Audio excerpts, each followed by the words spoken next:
and his understanding of his word. That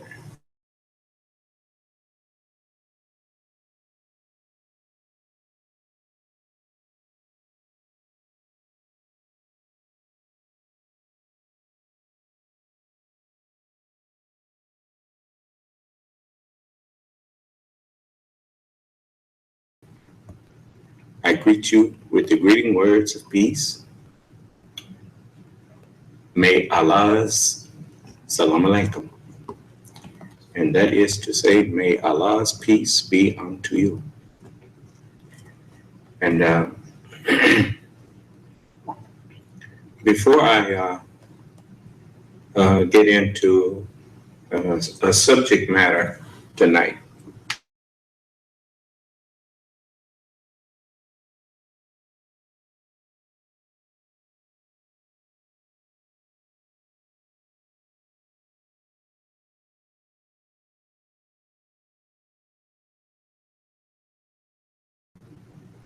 to be able to listen to me. So anyone that have what they consider a nagging question or whatnot, I want you to feel free to ask me at this time.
As Allah promised, He said, I will send saviors after them.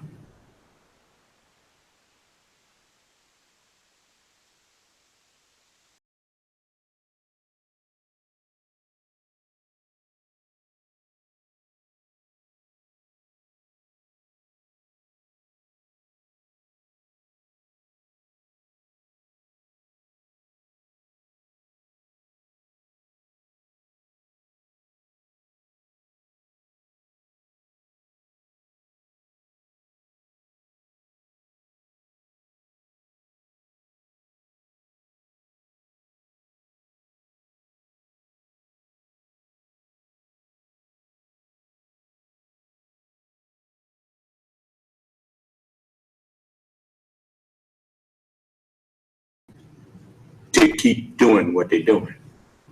You notice you can't come to me with no excuse to keep on living the way you live it. Because the way you living is against the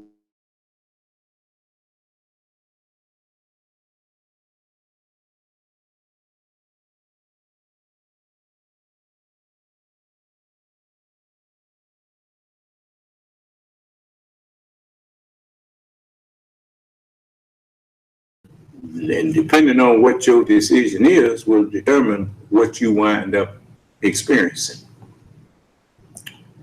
heaven or hell. Um, so we always have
messages that were given to them, and in me, the messenger of the messages. I'm the one who is called the messenger of the covenant.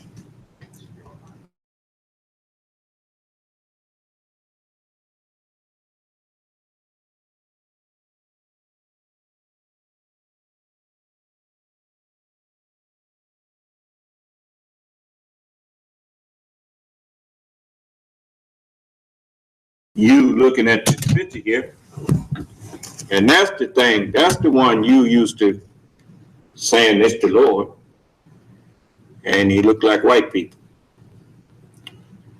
And you didn't have no problem with him. Some of you even went to Walmart and different places and bought you one.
If all of his prophets agree with me,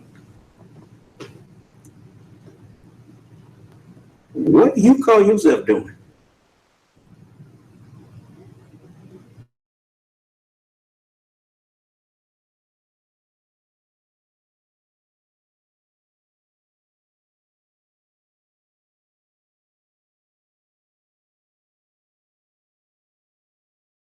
I know some of you may want to tell me why you won't follow me. I'm always interested to know. The messenger said, the Son of Man have searched the universe of man looking for the mystery God. I've been looking for somebody who knows better than me, who understands better than I do. I haven't found them yet. If you found them, then tell me who it is, and I will relinquish the microphone for them to take my position, and I will take the position that you have, which is to question them.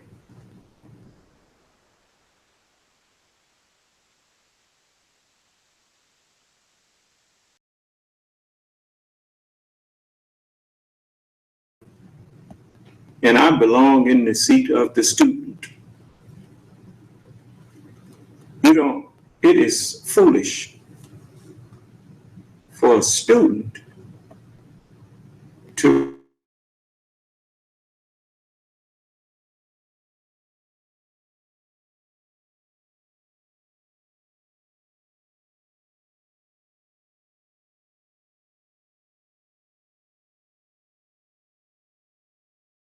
at Jesus, and Jesus asked John to baptize him.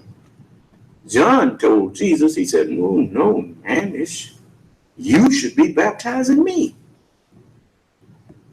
John wasn't proud. Messengers of God are not arrogant and proud. The Honorable Elijah Muhammad wasn't mad because he recognized me. When he knew that I was present, he got happy. And told me, he said, "Come on in, brother." He said, "Have a seat, brother." Then he told the people, he had already told them once about the prodigal son, who, when his father went out to meet him, that when he got that son,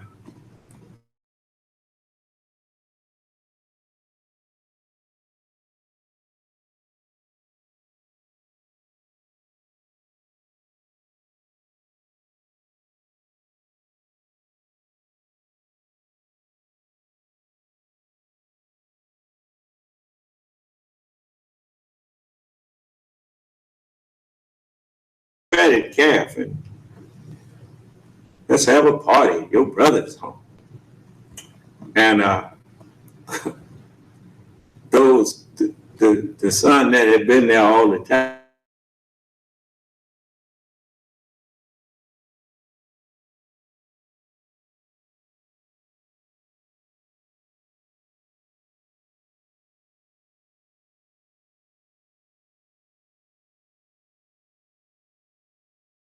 told him, he said, "Son," he said, "all that I have is yours. But this, your brother, he was dead. Now he's alive. He was out there lost. Now,"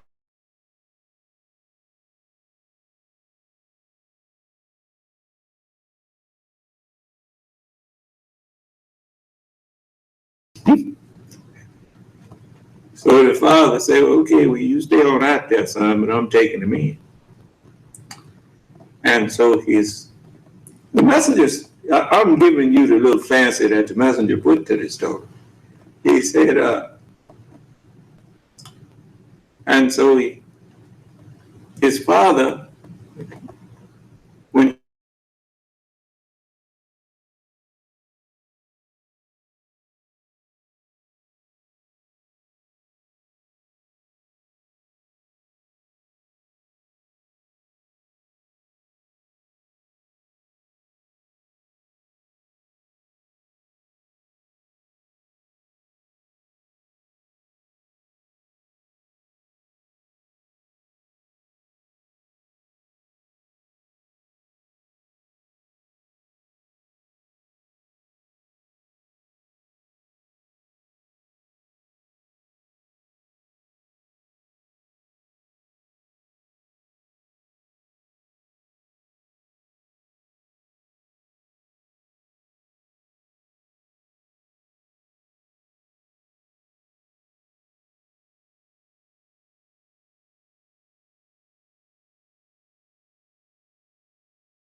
He said, this is it. That's what he told him, that this is it. Well, I bear witness. And so, you know, I feel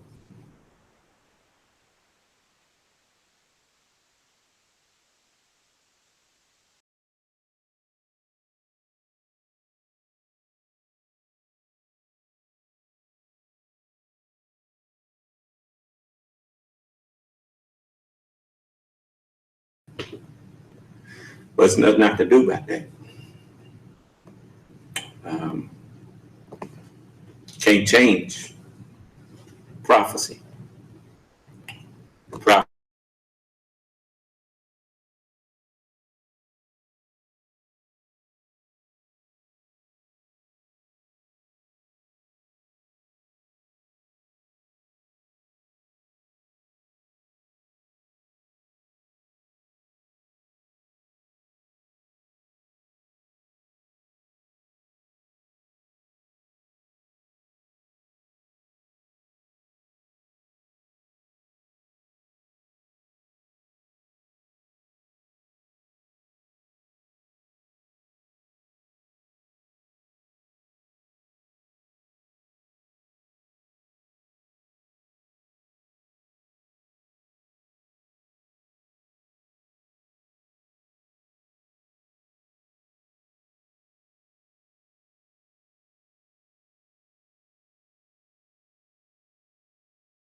And to try to argue with me and question me in the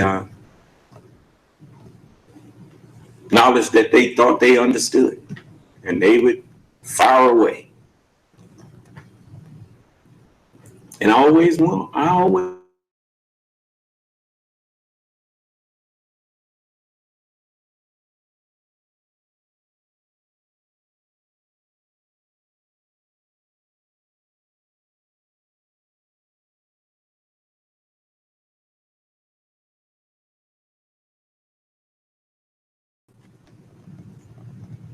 but no, what can I say? Um, you told me somebody had some questions they was asking online. Yes, sir. Unmute your mic and let me hear the question.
About that.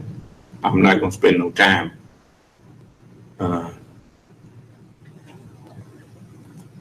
arguing arguing with you when you obviously don't believe in or know the scriptures, and you ain't been paying attention. The scripture told you that of that day and hour knoweth no man, no, not the angels of heaven, but my Father only. And so even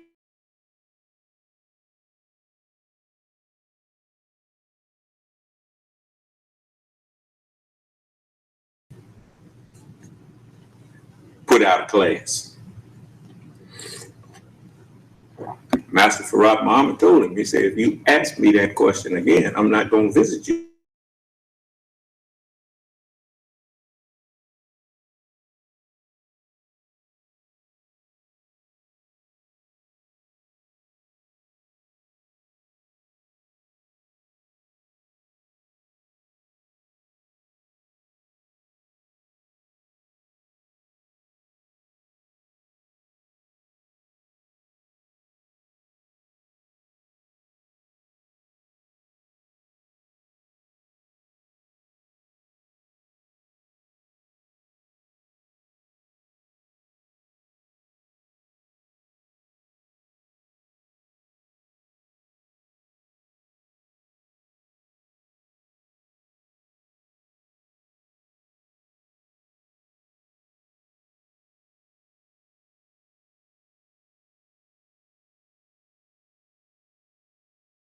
But as far as you knowing something about the sun,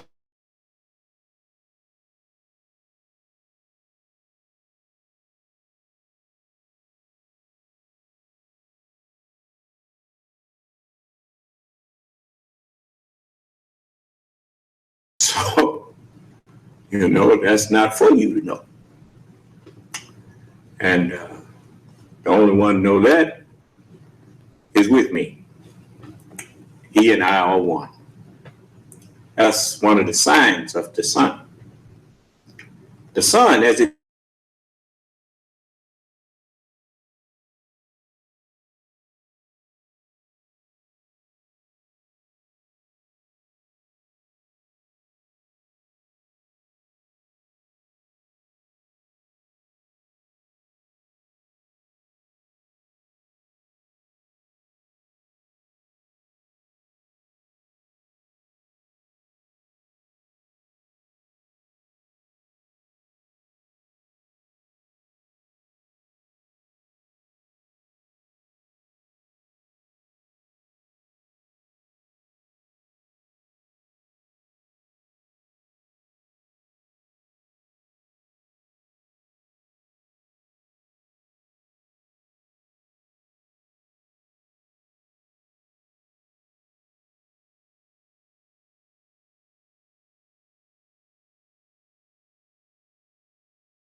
bow out and let them come in, and I humble myself to them and let them teach me.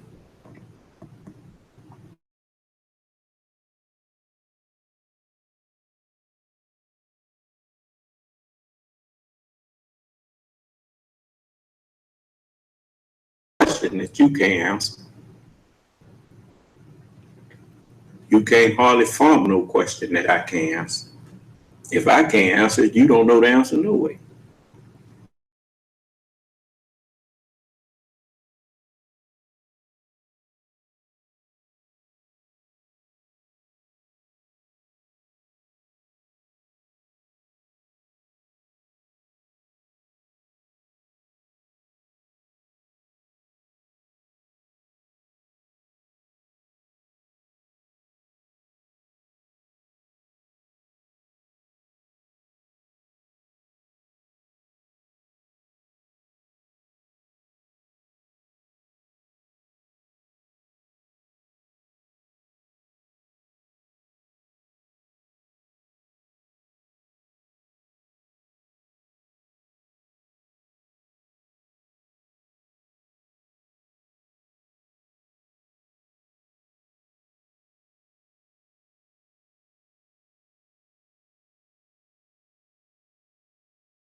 People resent you for trying to guide them.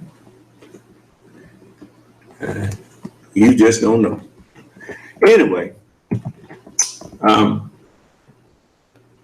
what was the second part of his question? He want to know when the wheel coming. Now, what else did he ask? He said, when is the dollar bill going to fall? Here's a man asking me, he must be a child. He must be mighty young. Didn't I just tell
Cola or Coca-Cola? I think we paid what, 10, 15 cents?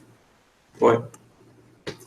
You could get 2 packs of Kits, candies, in little square packs of Kits.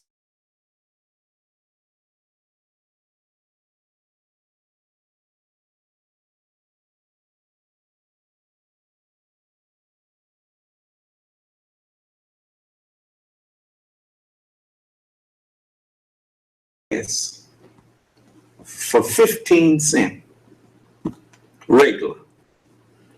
They could pay 20 cents a gallon for premium. And you asking me when is the dollar gonna fall?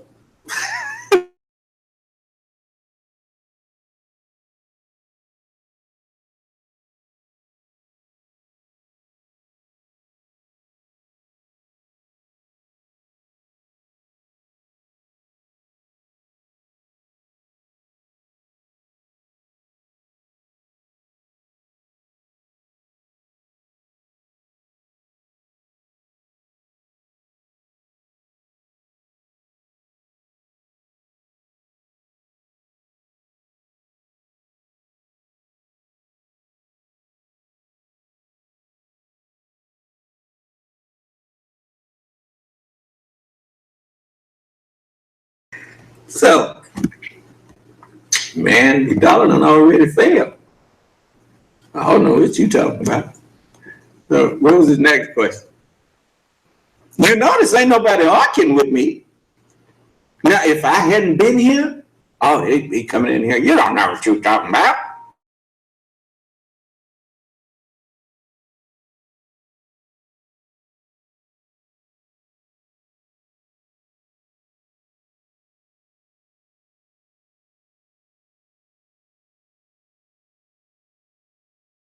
It said if you keep your mind clear, and he say you could sit right here. He was in Chicago. He say you could sit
Generals are in control.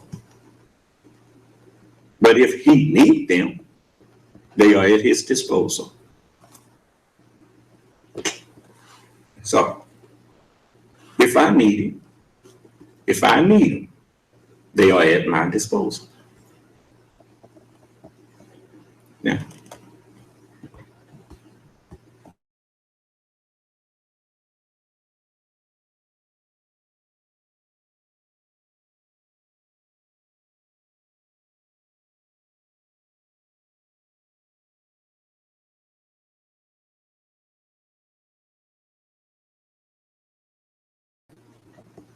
that's why they don't come in here and talk directly to me.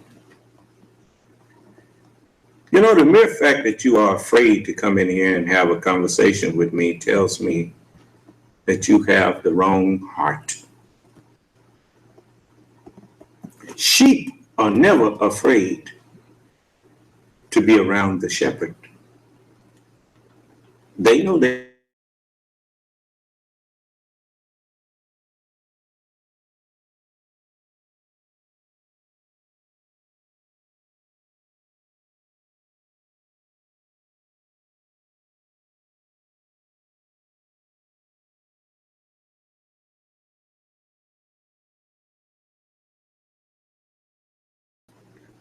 Hoping that some of them sheep would stray away from the shepherd so he could rob them of their life.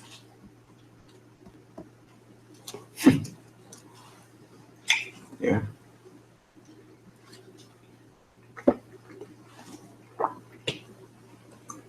Man, if I had the opportunity that I'm giving y'all and knew I had that opportunity, I would have jumped at it. They didn't tell us the truth. They didn't tell us that we could talk to the Honorable Elijah Muhammad whenever we wanted to. They made it sound like we wasn't clean enough to go talk to the messenger. You know, they are, man, you just don't know.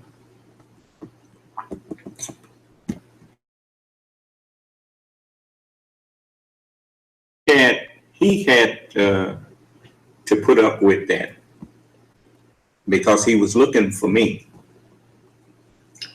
And so he let them have positions and whatnot, because even though they were using him, he was using them too. He used this, whoever came to him, he used them, as he told the preachers. He said, Reverend, I need all the reverends that I can get. He said, to help me. He said, yes, I say to help me with the people whom you and the devil done made dumb. He just said dumb.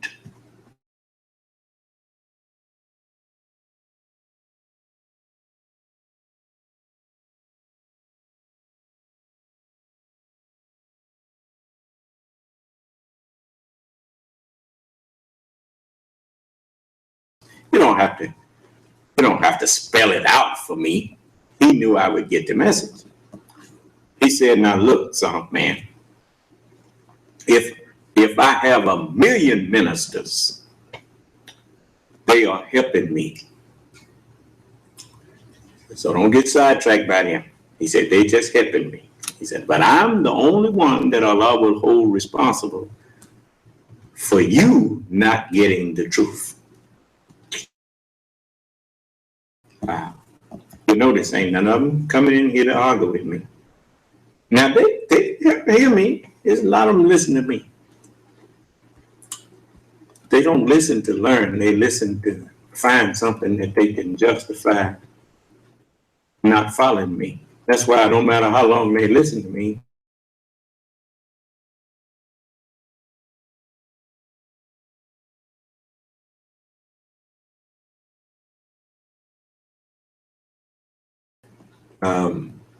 sometimes people will listen, and instead of telling me what they think they found wrong, they'll go to somebody that follow me. And they'll say, well, I was going along with him until he said so and so and such and so and so.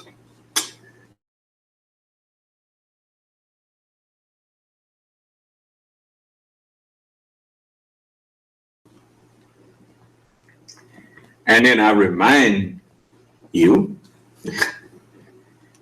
now here I offered $20,000. What you think? I have good credit.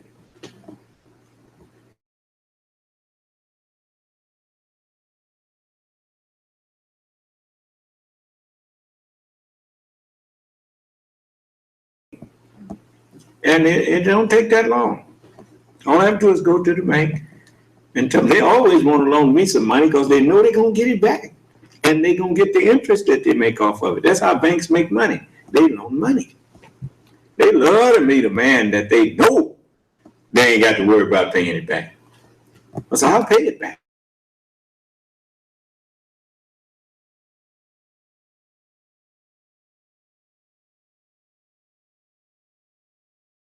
Uh, I'll borrow it from you and they'll pay it back. So whenever you borrow money from a bank, you actually borrowing from the depositors. Most people don't know that. They loan your money out and make money off of it. And that's why they're careful about loaning it. And they got insurance, depositors insurance, to make sure that if they loan it and they don't get back, your money is insured.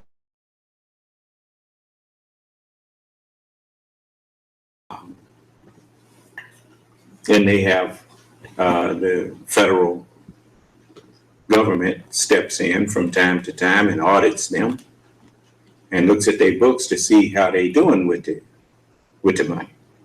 Are they making loans and getting collateral and making sure that everything is being done properly?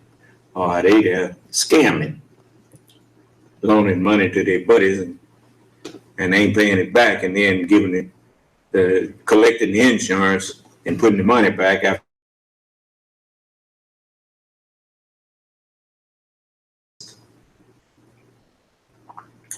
So, look, man, ain't no such thing as a righteous dummy. You can't be dumb and practice righteousness in a world full of evil. You got to have some sense to keep from being tricked by the devil. You got people practicing evil and think it's good. They think it's okay.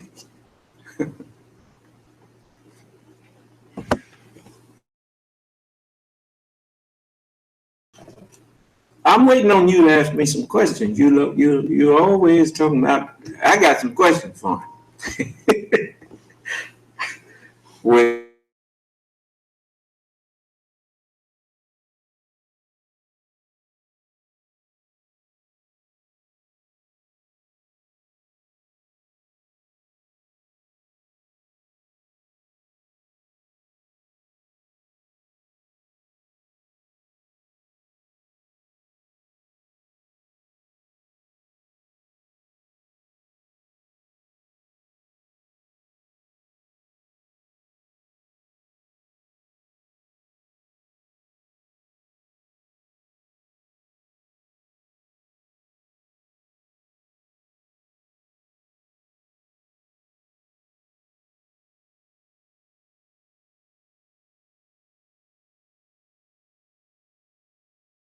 wisdom at all and know something about white people, do you honestly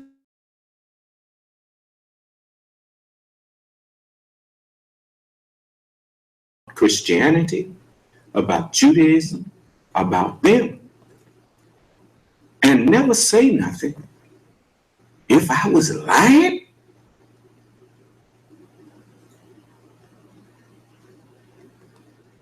he don't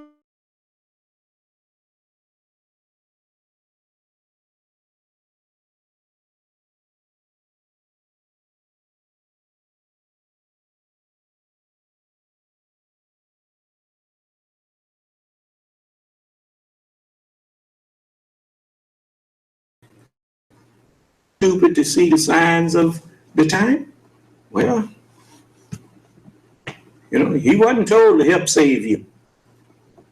He was told to lead as many to hell into a hellish condition as he could.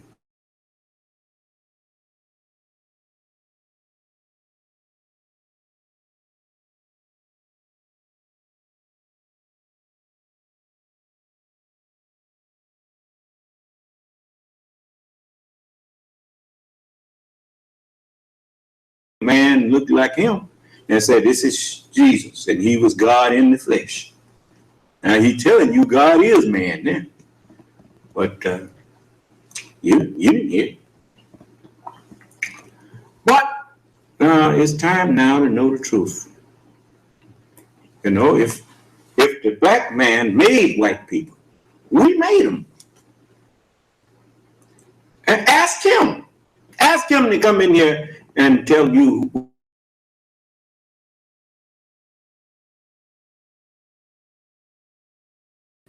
He sure didn't come out the earth.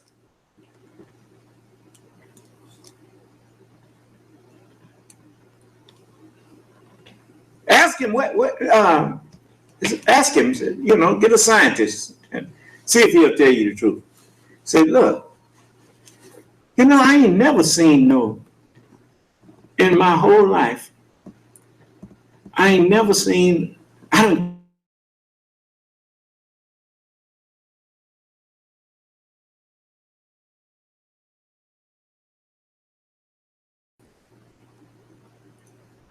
And y'all got them and experimenting on them and everything. Where y'all get them animals from? Did you catch them in another country or what? Where'd you get them from?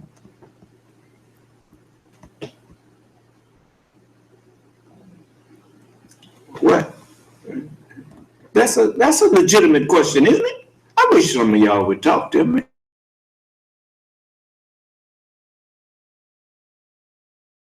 He tell you, he said, well, those are laboratory animals. Laboratory animals. What you mean they're laboratory animals? Well, we made them in a laboratory. How did you do that?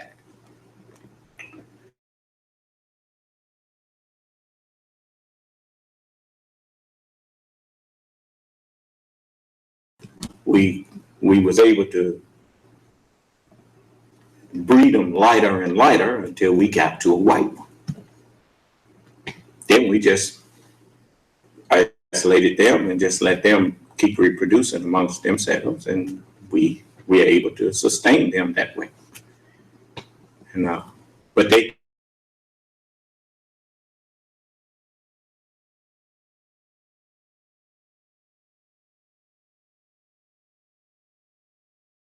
questions. That's what he'll tell you that. You're asking too many questions.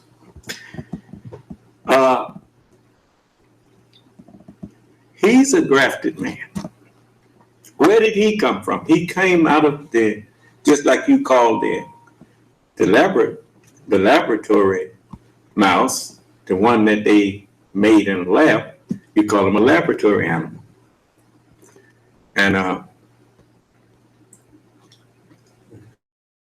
he didn't come out of nature.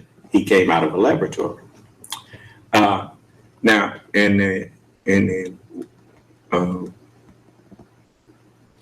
white race, they pulled the cover off all of the races of people that they call themselves Semitic people. And because they came out of the semen of the black man, you see. And, does any white people disagree with me? Come on in. I will listen to you. Or do you want to come in here and call me nigga some more? Another one want to try that.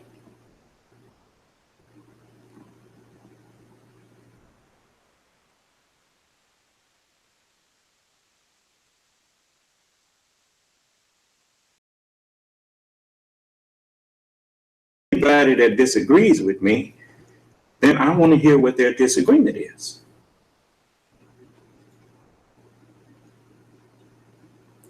You know, I mean, Jeff.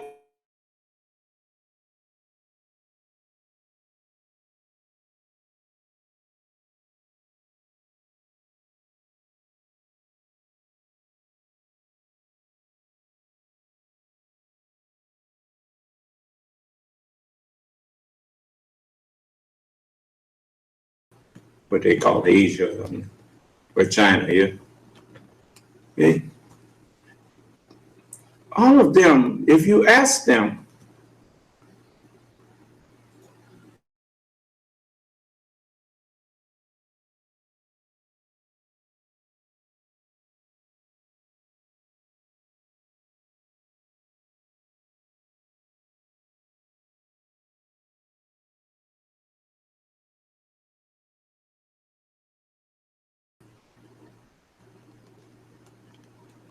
I would love to talk with anyone that want to say that, people said the Honorable Elijah Muhammad lied to us. The Honorable Elijah Muhammad told us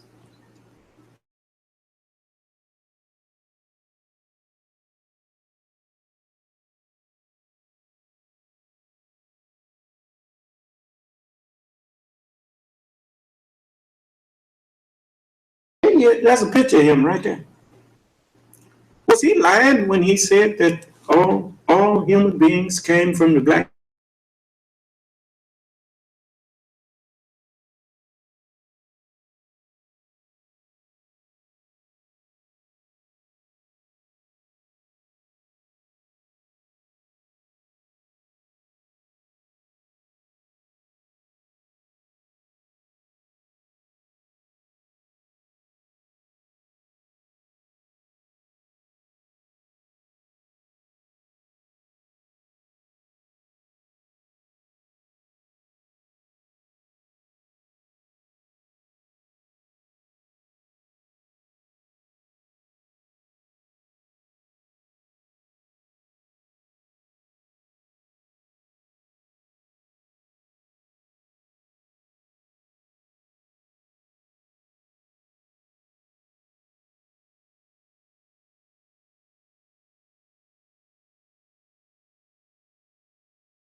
And and they kept record of that by those two stars, that red star beside a blue star.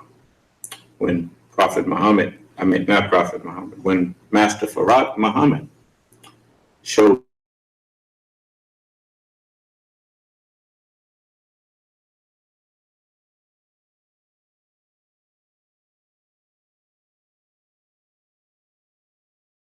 he said that those two stars, they appear once every 50,000 years. He said, and once they leave our view, again, kind of like Haley,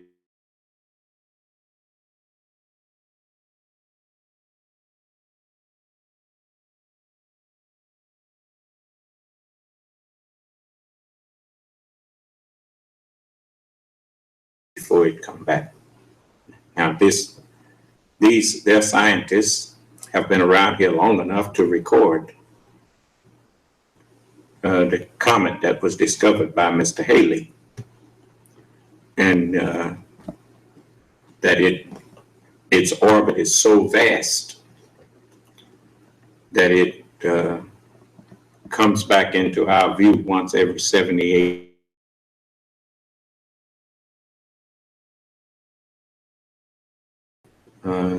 Their orbit is so vast that they only are seen by us once every 50,000 years. Once we see them, they stay around for a while, but once they disappear from our view, then it's 50,000 years before we see them again. And so he said, and every time they have reappeared, there has been a change throughout humanity, a universal change, he said. And he said, once he said, well, this happened. He said, well, this is the end of science working towards some kind of change. Because the coming of the Mahdi brings an end to science predicting a change, because the scientists, they saw no end to the wisdom of the Mahdi, that his wisdom is just eternal. It just goes on and on and on, like the universe.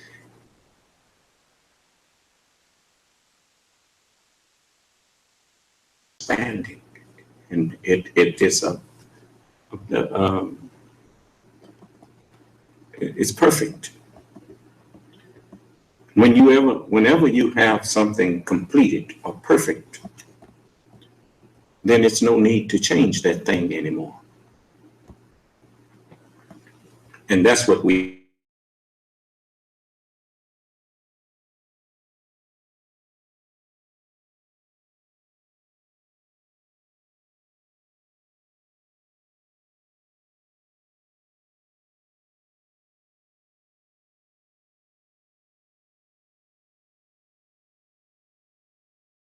mind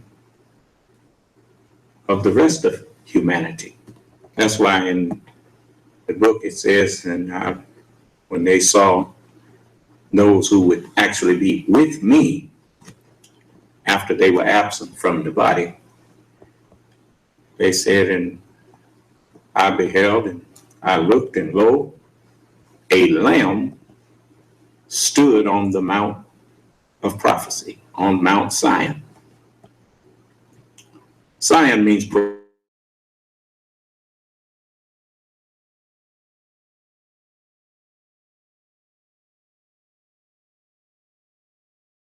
so it says they saw a lamb. This is the 14th chapter of Revelation, the first verse. It says, and I looked, and behold, a lamb stood on the Mount Zion. And with him, 144,000.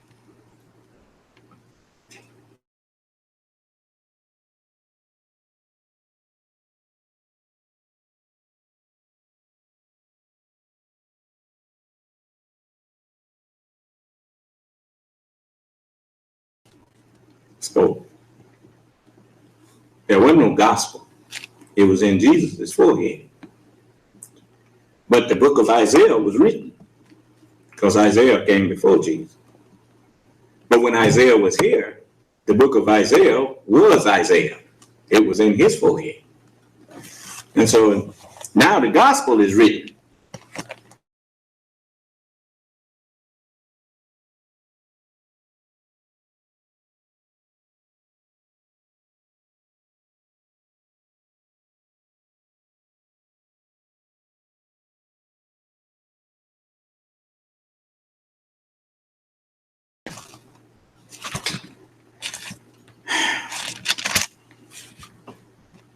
It says, and when the Son of Man shall come in his glory.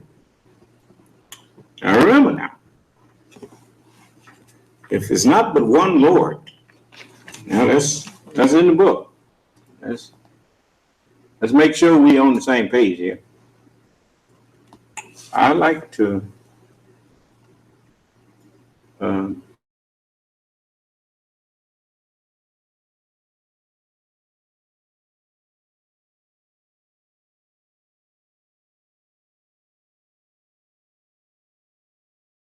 remember the Holy Quran teaches us, it says that, I'm going to take you to where it says it. That way you don't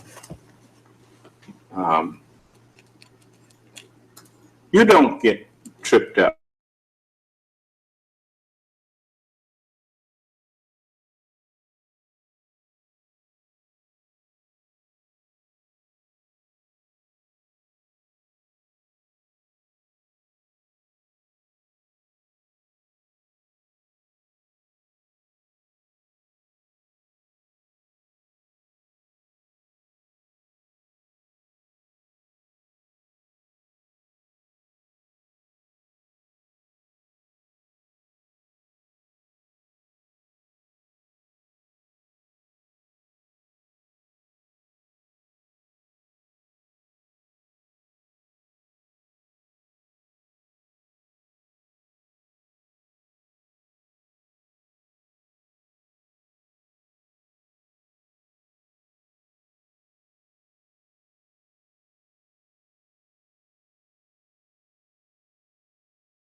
Time to rule is up.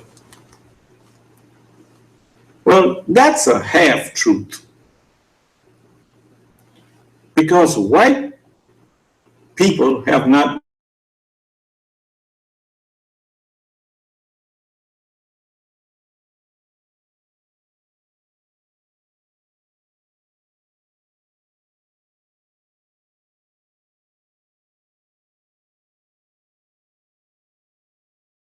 it is the mind that's in flesh that does the ruling. And the time for the mind that we put in them, foremost in them. You'll notice, you look at the history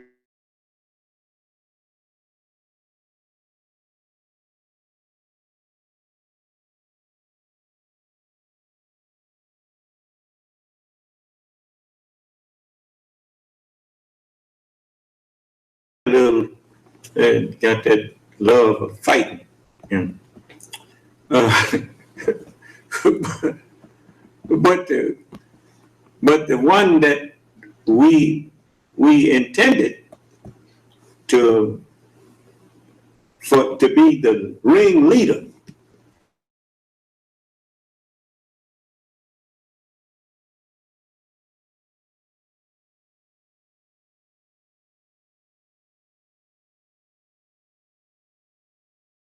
and inside of the black man and make him rule the strongest man, to show you, as the book says, my strength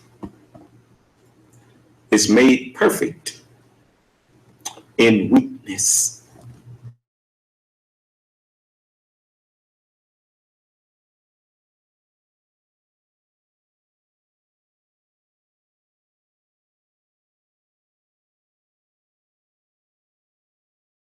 Virus or that thing,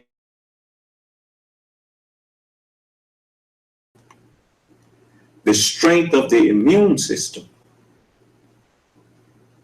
The immune system is made stronger by fighting that thing and overcoming it, and then you are stronger. Do you understand? That's all. So,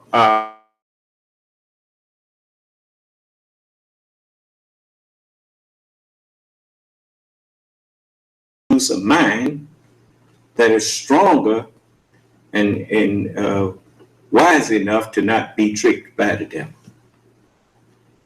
And once that happened, then we could remove the sickness or the curse of that mind.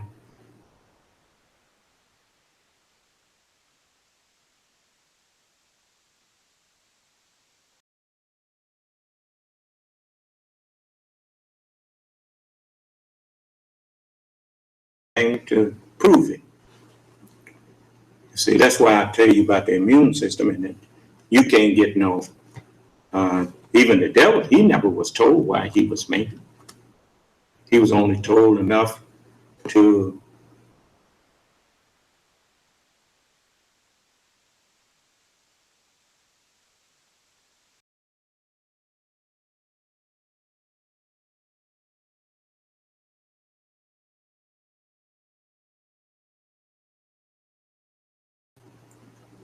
now this is in chapter 6 of the Holy Quran. So you turn to it, and I'm going to take you to the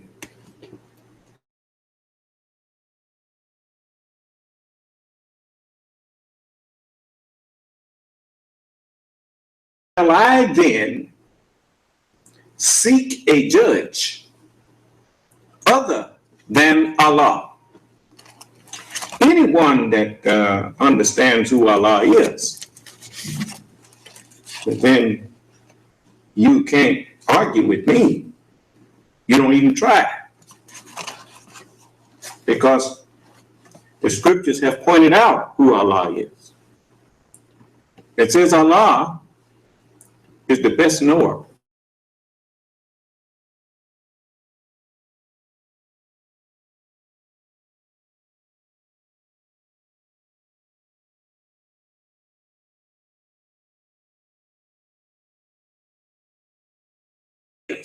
Who has sent down to you the book fully explained.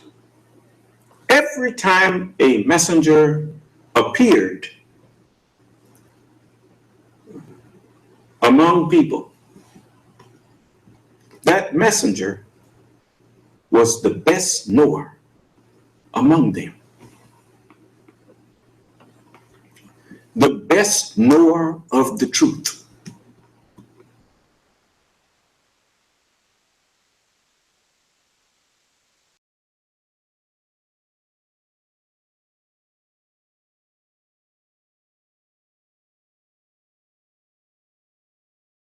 The word of truth came to by way of an inspired mind. Do you understand? So I'm not going to leave you an excuse. You rejecting me, you are choosing damnation. When you reject me, I don't care how white you are, I don't care how black you are.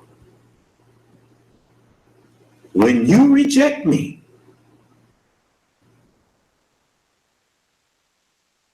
choosing damnation.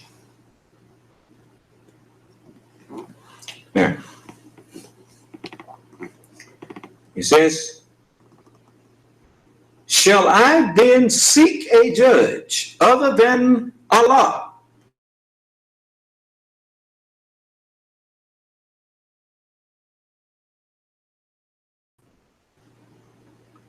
The book fully explained.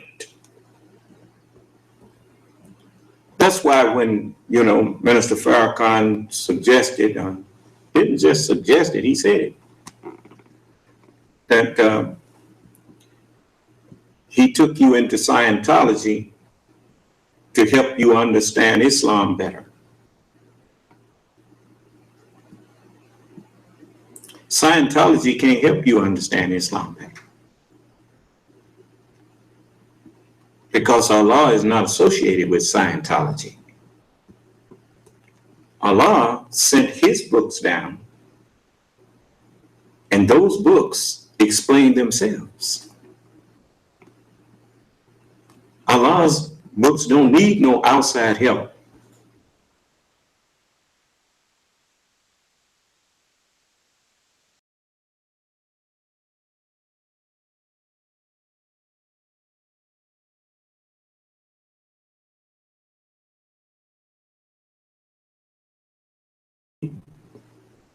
Because as he said, seal up the book. And he sealed it up from you. And no man in heaven nor in earth was able to open the book.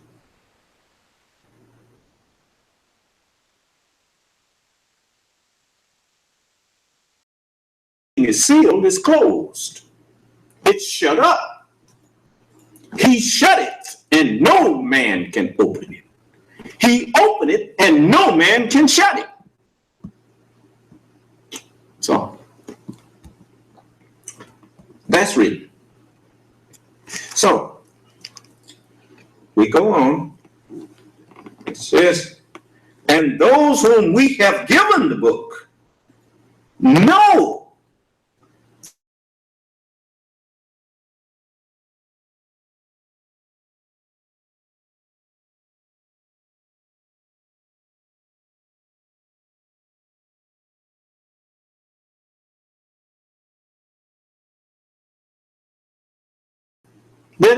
there's no human being on this planet who can dispute with me about what I'm teaching.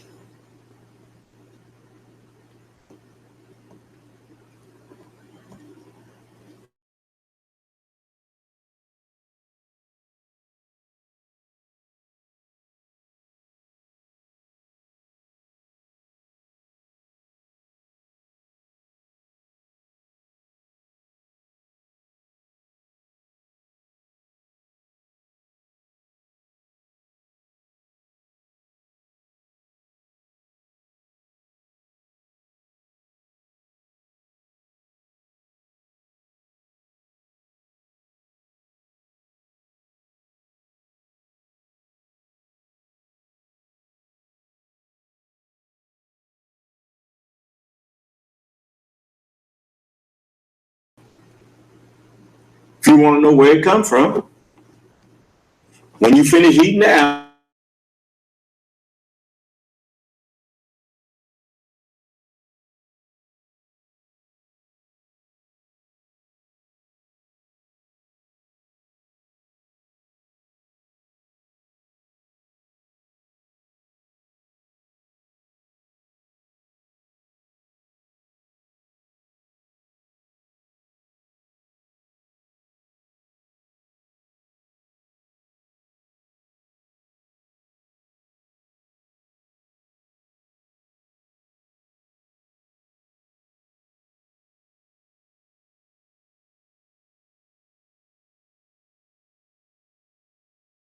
of it is hidden in there. Then go to John, the 16th chapter.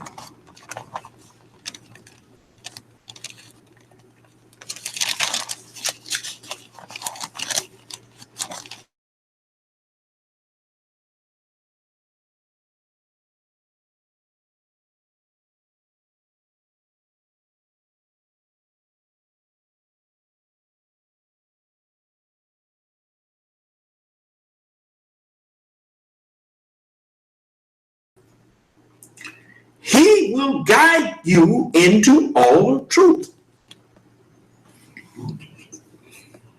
If something is hidden, then you need to be guided to where to find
here to force you to believe. That's not my job. My job is to tell you. Now, if you don't believe, that's you. That ain't on me, that's on you. Now, in the 14th chapter of Revelation, it says, and I looked, and lo, a lamb stood on the Mount Zion. Okay, the lamb. Well, who is the lamb?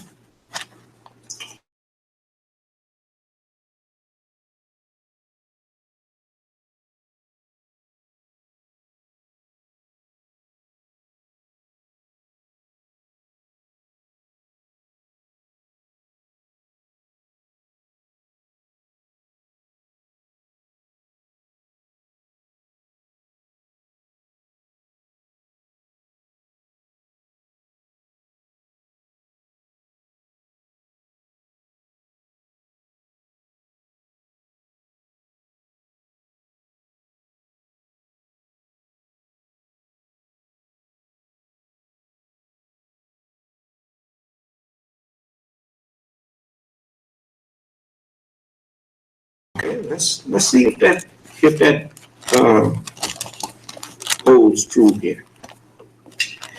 Now, man, people say, well,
is Lord of the Sabbath day.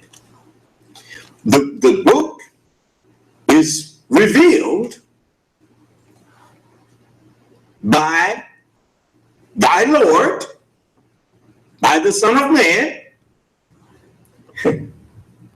with truth, with the book.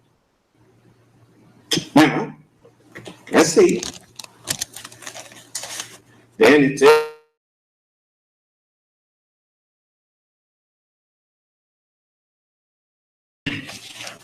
remember now, your whole body is you, even though your body have many members. Hands, feet, eyes, nose. Yeah. But still one body. You notice the prophets who came in my place, because I couldn't come until the end of 6,000 years. The prophets came and they represented me. And so when I got here, the book said, I would say to you that when I was hungry, you fed me. When I was thirsty, you gave me drink. When I was a stranger, you took me in. And the book says, they will say to me, Lord, when did we see you? I never met you before. He says, you did it to the least of these, my brethren, the prophets. That was me. Even though our flesh looks different, the mind that was in them is of me, and I am of that. I am of them. I was in them, and now they are in me. I am in the Father, and the Father is in me. That's one of the reasons I'm called Son of Man. But let's go further.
Here it is.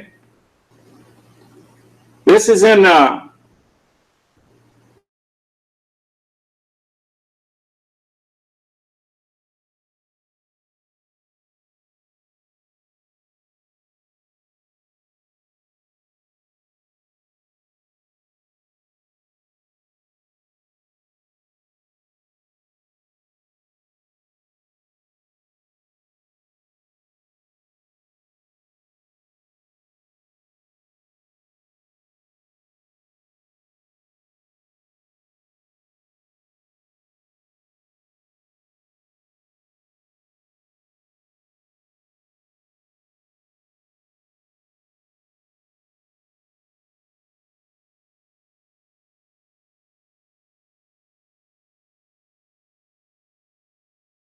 guidance and the religion of truth, that he may make it prevail, meaning overcome the religion.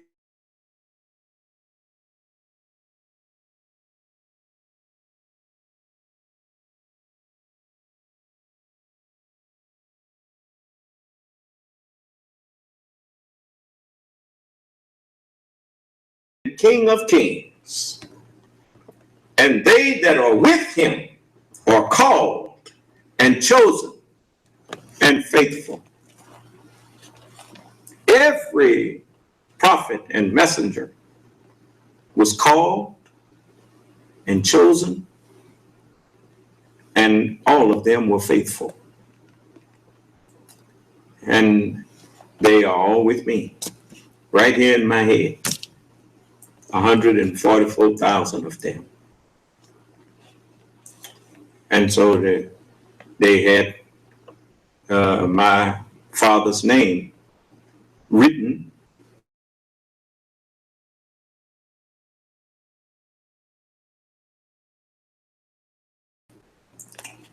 so now that's the 144,000. But the book says, I beheld a number that no man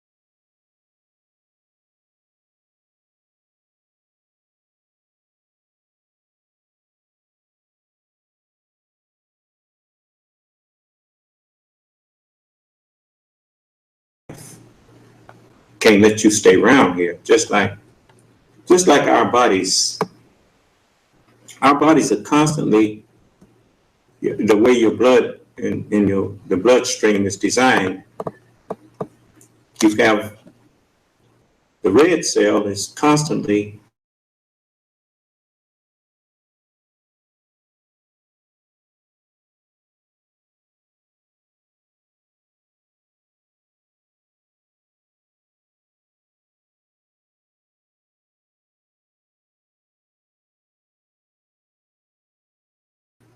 that is contrary to life in the body, to get rid of it. The universe is designed to get rid of every unrighteous, imperfect thing.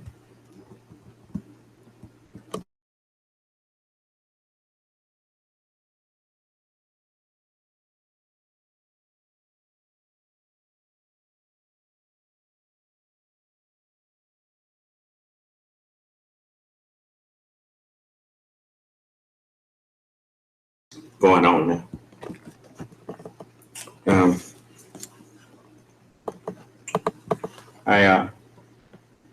so you notice it said the Lamb is Lord of Lords. That's why the Honorable Elijah Muhammad, when he was asked, well, where was the two safe places? He said, there's one. He said, with your Lord.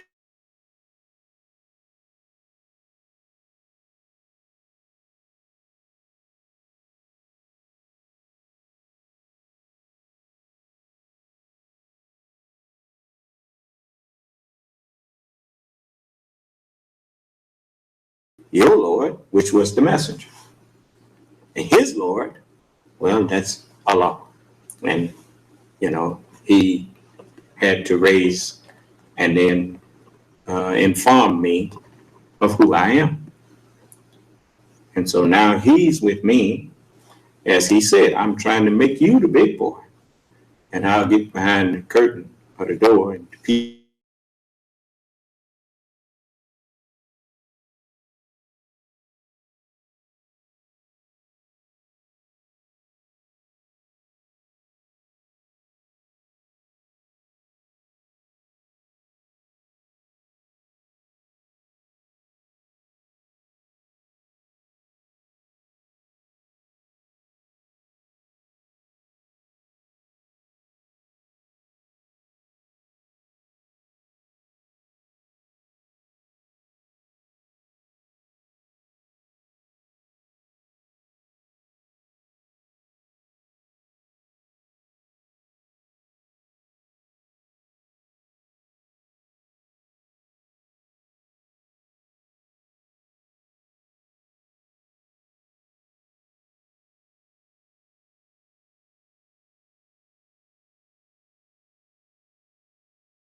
Jesus said the Son of Man is the Lord of the Sabbath day, then Jesus was, ain't but one Lord. Then every place you see Lord, it's actually talking about the Son of Man.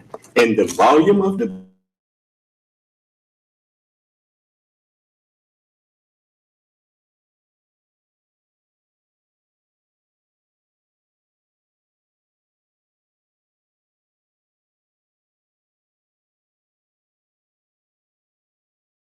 to reject me, while claiming you believe in the book that's all about me. And that's written, search your scriptures, for in them you think you have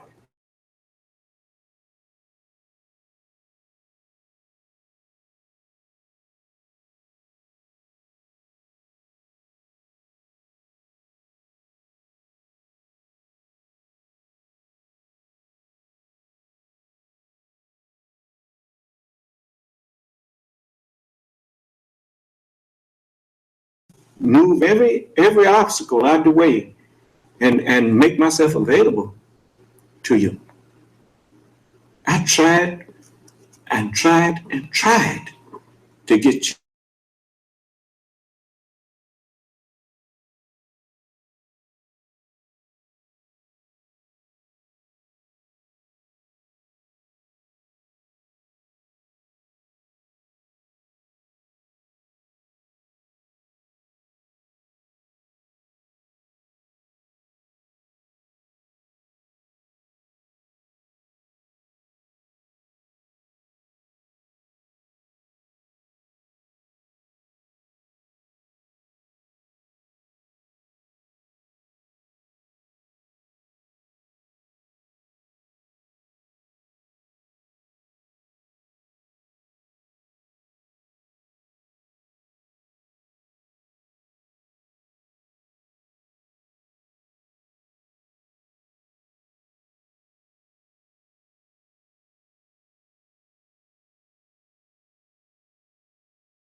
So what is hate?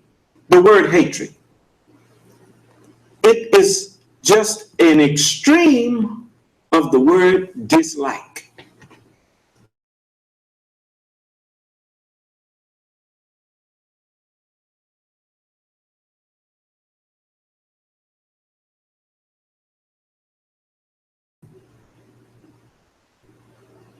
What evil have I done to you?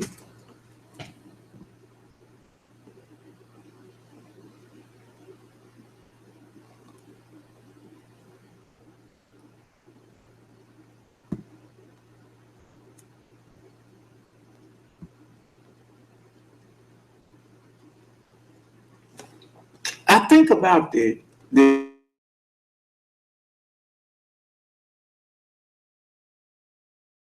black police officers who back them up out of fear to call a spade a spade. It's just like that poor, you know, it's sad when your woman shows more courage than you. When that black woman who was a police officer saw them white officers shooting out people,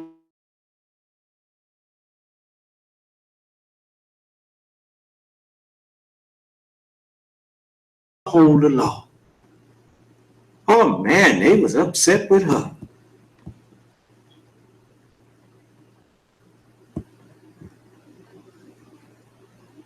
I was so proud of her.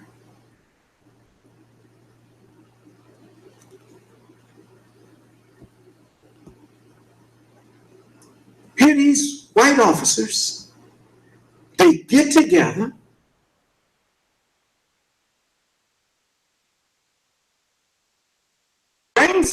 bring some false evidence and trump it up on you, say, throw some dope in your car, then say you had it.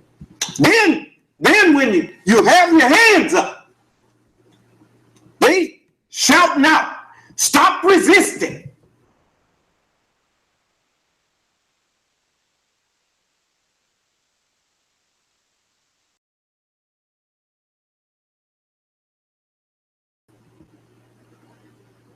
Now, I could understand that if we had came to Europe and tricked their king into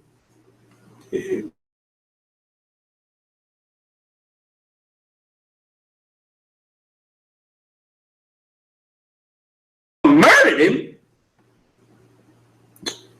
and then took false message back.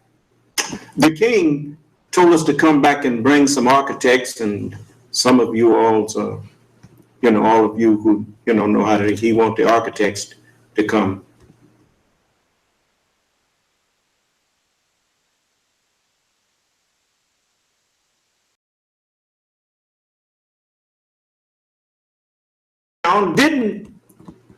Didn't see their king anymore and didn't see their leadership anymore.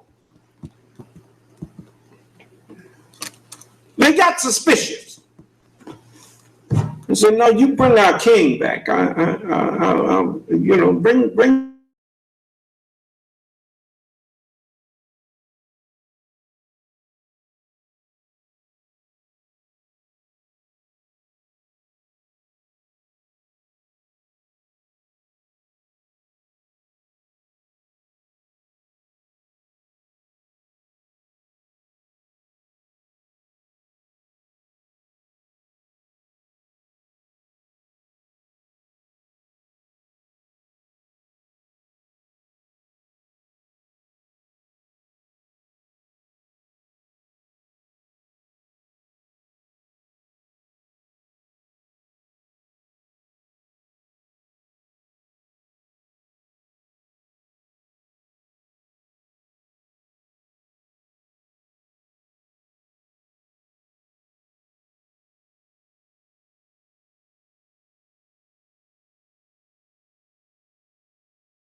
because you rape our women, and you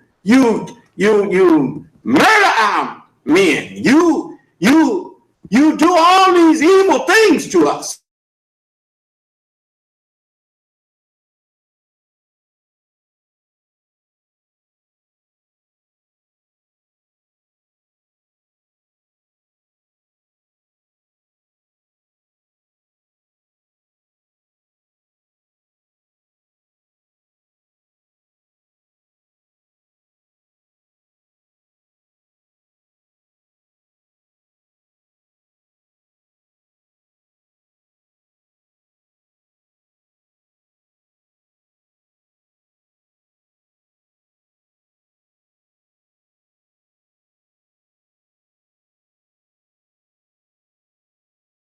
That's enough.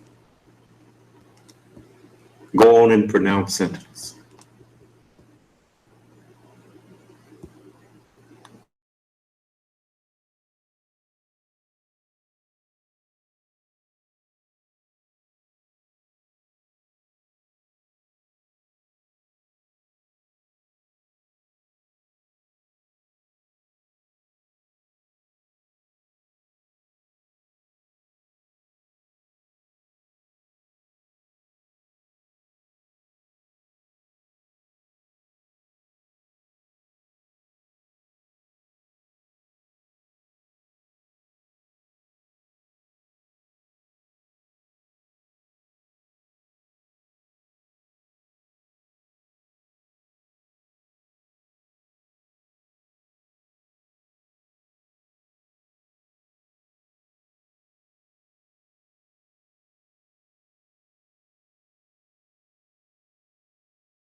Tell me that you didn't come from black people.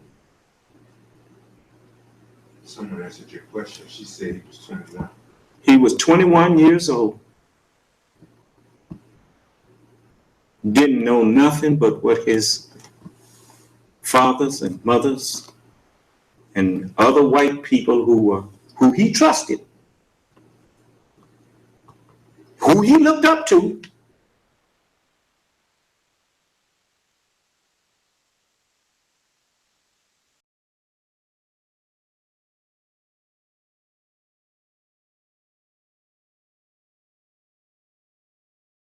whatever any grown people in my community, if they were my mother's and father's friends,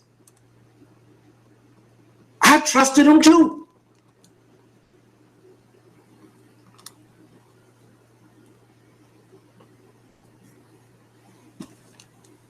So they made a murderer out of Dylan Roof. And while he was murdering us, he thought he was doing God service. He thought he's protecting his people.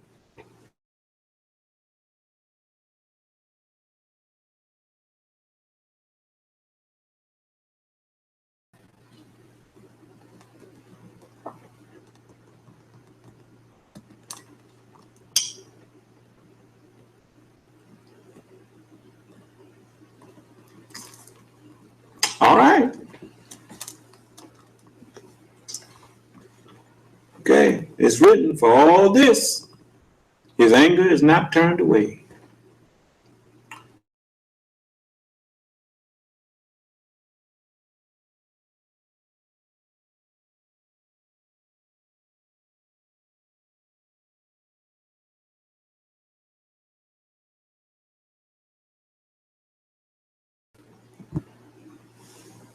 To come in, offer us proof.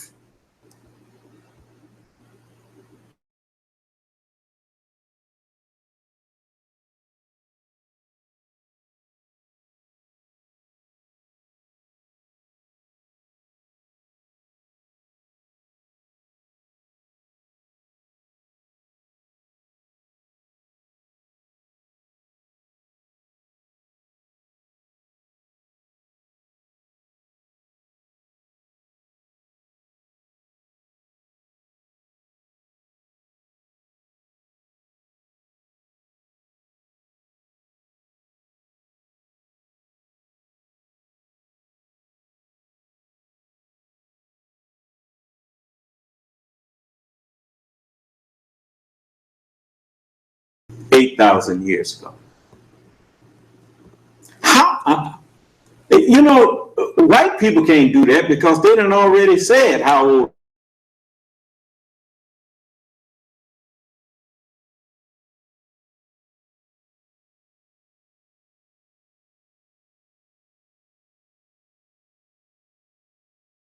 he is if he was self-created.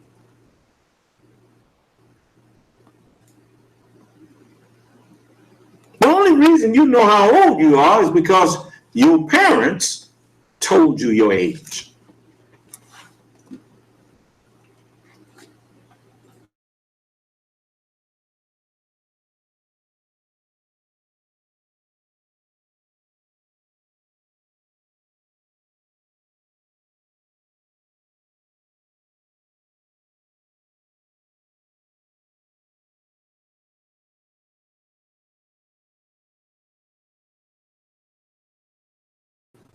Self-created.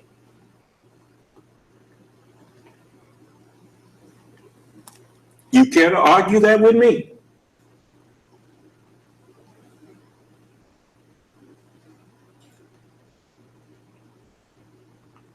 You see, before I can hold you responsible for your disrespect and your crazy actions,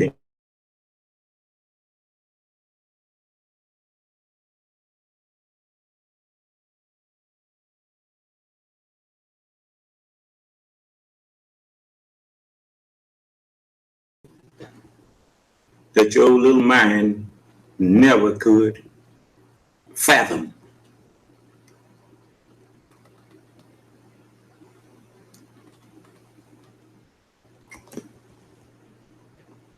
Now, if you acknowledge by your silence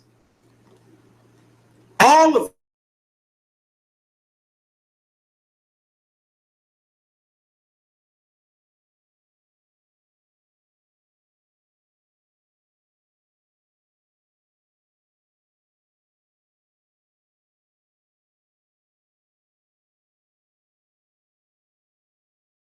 you know that's the black man talking. You made a white mouse.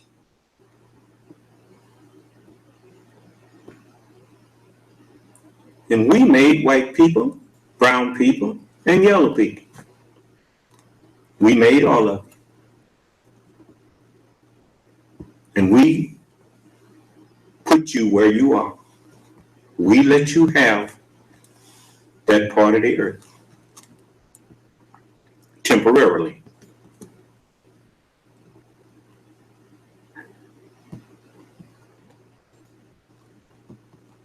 Now,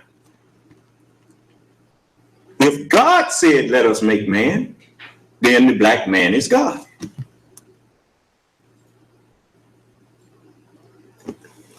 We just never had one until now. We had 12 who passed the knowledge, and that's where you got, as the messenger said, 12 inches in a ruler. That came from us.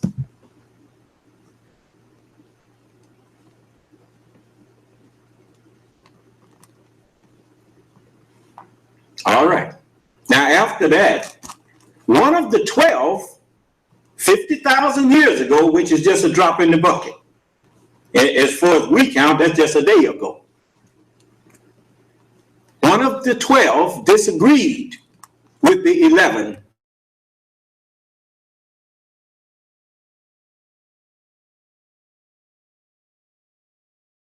people that nothing could defeat, and from that people I can produce one that will bring an end to us.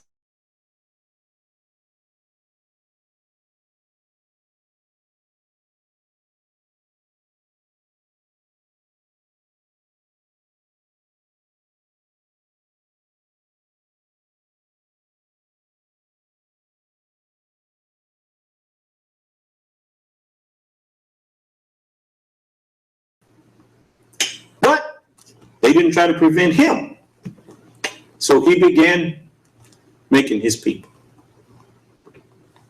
And when it was approximately 43,000 years had went by,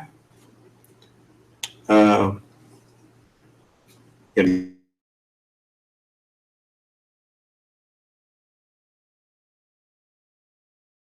name would be Yaqub.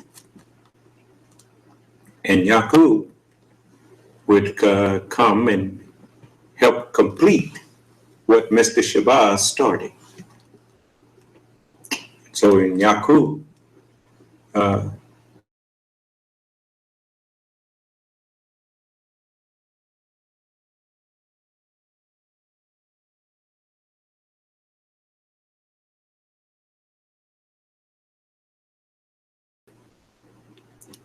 I'm going to make a people that's going to rule you.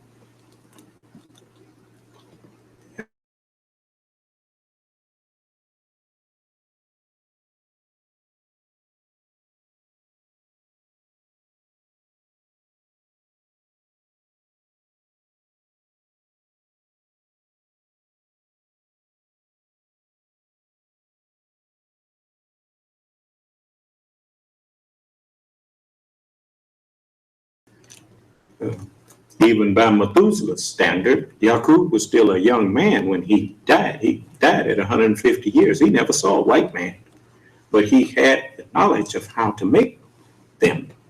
And he left the knowledge of what to teach them once they was made.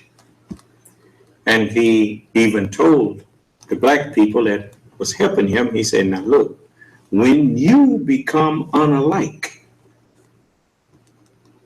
then you go back among the original people and rent rooms in their homes and tell your wives to come down and tell the neighbors that you heard them talking about them last.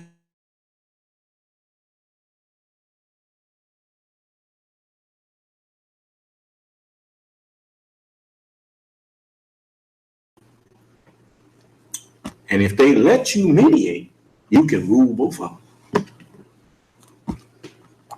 And that's what they did until they were discovered. And you notice in Masonics, they teach you that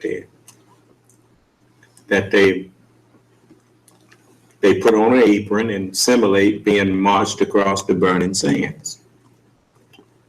Well, that's what happened when the original people discovered that the devil was making mischief among them, and white people was making mischief among them and causing them to fight each other. They round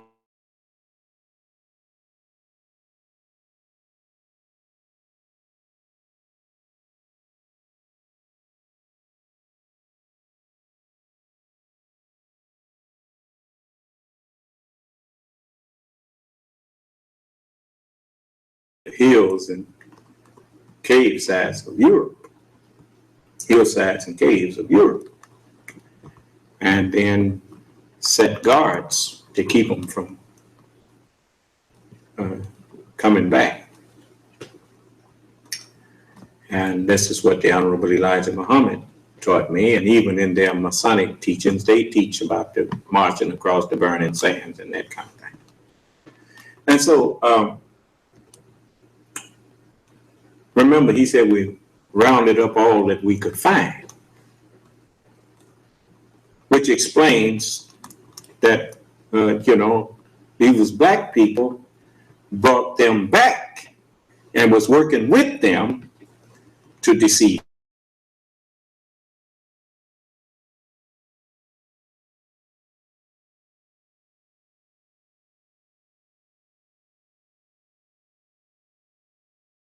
he's, uh, he's us. He's just reached out of us. And he's the weakest part of us. And so him,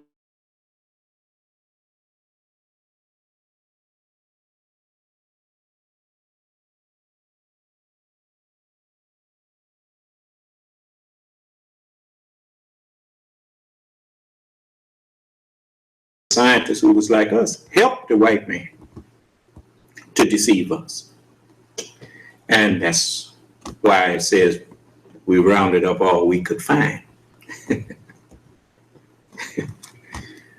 But anyway, I mean, a white man couldn't hide among black people no more than a black man can run into a white neighborhood and call himself hiding. No.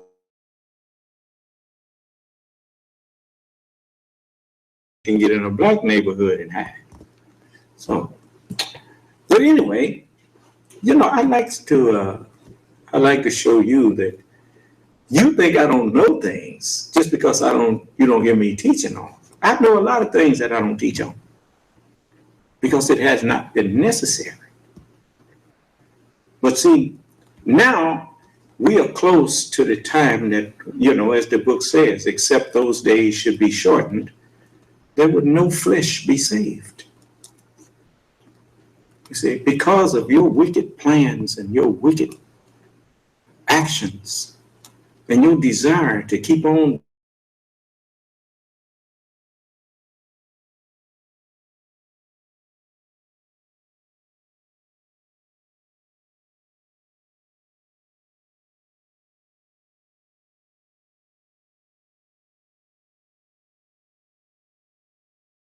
now, if you got something that you can say to show me that that's not, and show the people that I'm not the Lord that this book is talking about was supposed to come. Unmute your phone and tell us where to turn to in the book.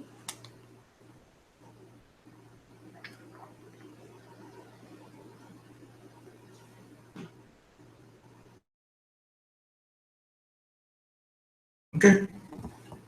All right.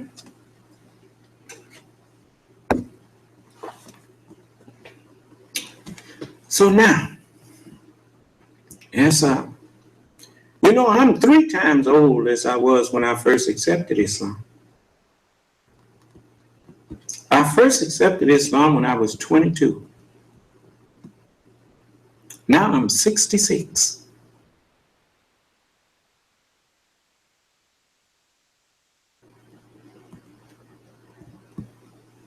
I've actually been practicing Islam longer than,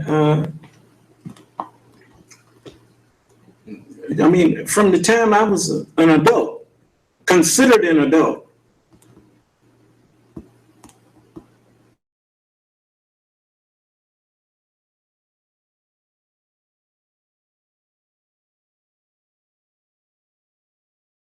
The Holy Quran was revealed to Muhammad not over no 30-day to my night of power. It was revealed to him over a period of 23 years. In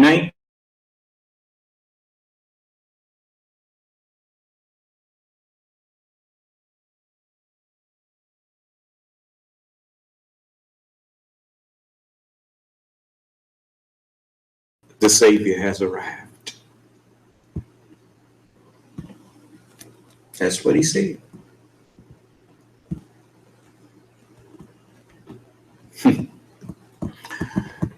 I'm not here to play no game with you.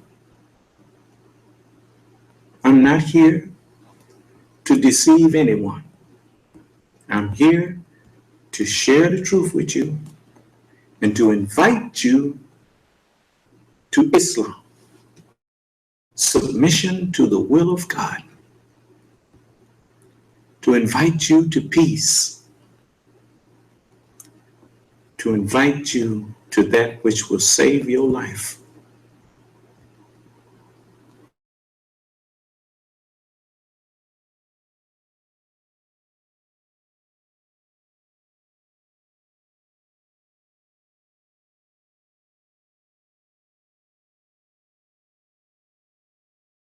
If you don't want me in your community, all you have to do is say so. I won't go back to your government telling them to make you let me in there. If you build the community, you have a right to say who comes in and who don't. I got no problem with that. The Honorable Elijah Muhammad told us, don't go where you're not wanted. If a white man built a store and he don't want me in his store,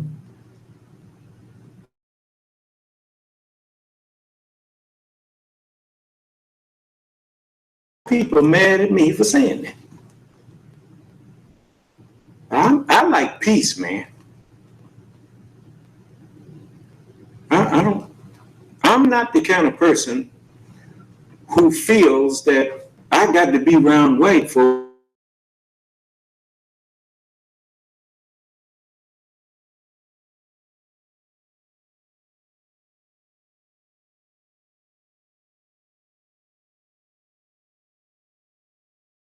Not was I a man, I was the man.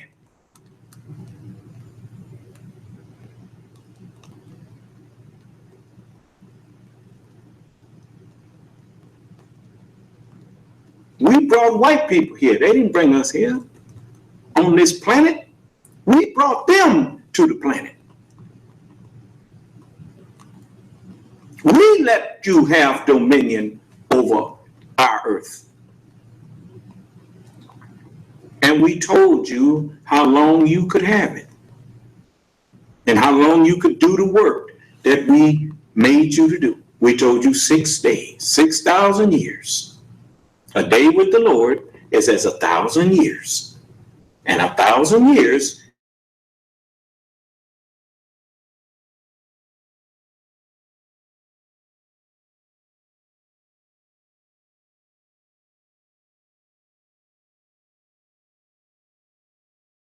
thou shalt do no work, or you shall surely be put to death.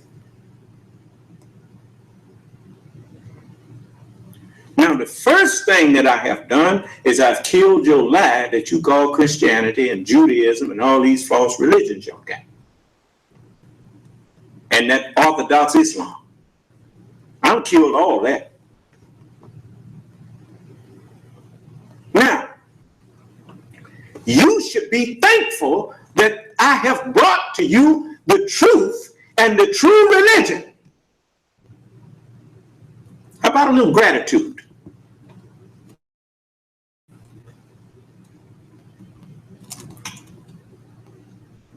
Allah told me, he said, son of man,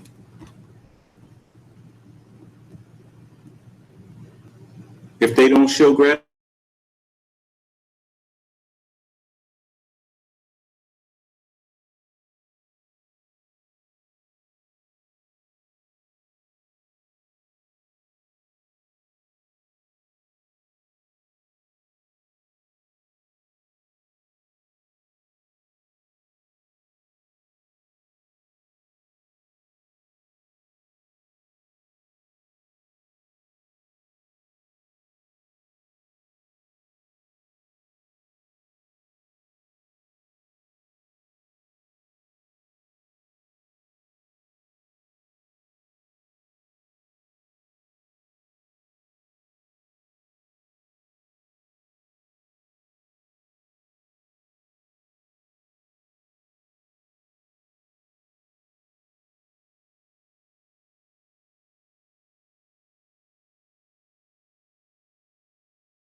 I come to do his will.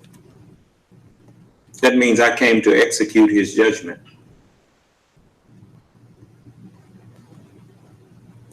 So I'm speaking to you publicly.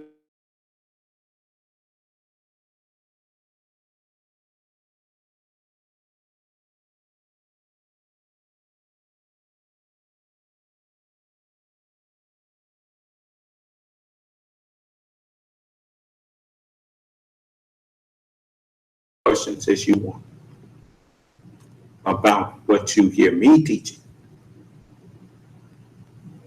If you ask me about what somebody else is teaching, if I can answer you, I will. If I can't, I tell you, I don't know.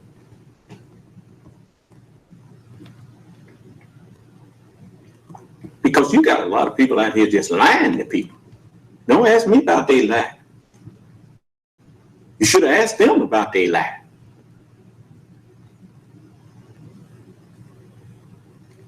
You know, I done told you that the only true religion is the one I'm teaching. You hear anybody say that's not true?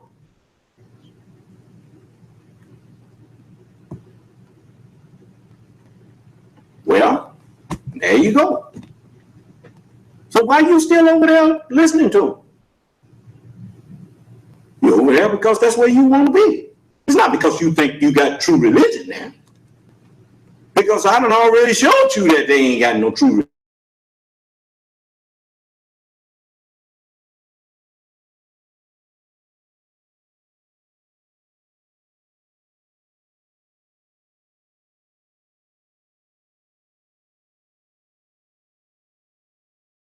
Attributes. You know, we talked about this even in our little nursery rhymes and things.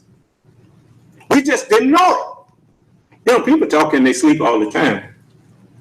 You can tell them, you said this and you said that. Sometimes if you ain't careful, you find yourself trying to have a conversation with somebody who's talking in their sleep. But anyway, you know, when people get jealous of you,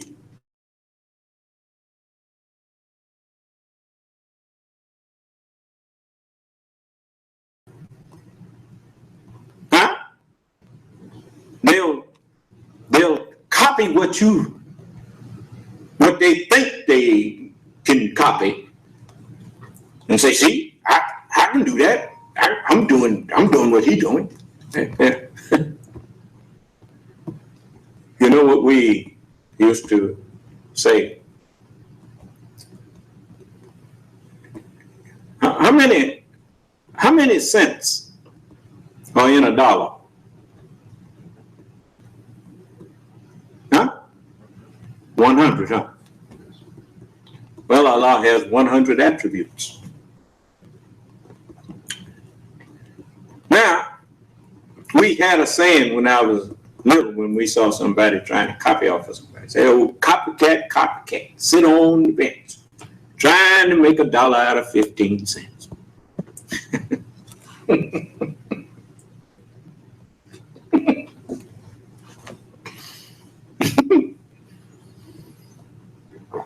Yep. The wicked wolves of this world putting on airs like they representing God, trying to copy the prophets. Everybody and his brother tried to pretend to be somebody like Moses when Moses wasn't here no more. They start acting like they representing Almighty God, and it's like that with all the prophets. You hear all these people talking about I'm Jesus' disciple. How in the world you Jesus disciple?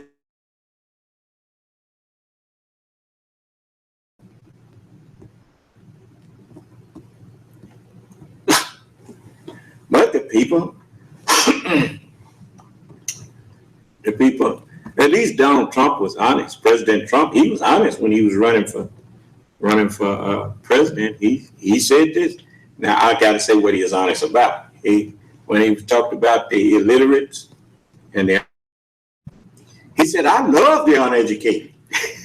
That's what they didn't hear him. But he said it. He said, I love the uneducated.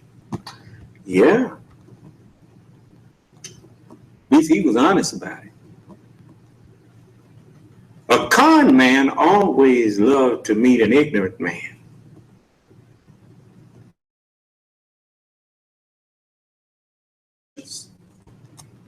They out here conning you out of your money, talking about they represent God, and all they doing is representing themselves.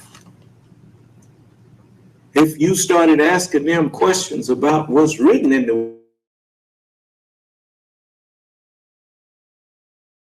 God, oh no, that's well, that's my understanding of that. In other words, he don't know what God meant by that. And if he don't know what God meant by that, and he can't guide you to where God instructed him to show you what he meant, what does that tell you? Obviously, he's not God's representative because God won't talk to him. I'm the only man on this planet that Allah talks to.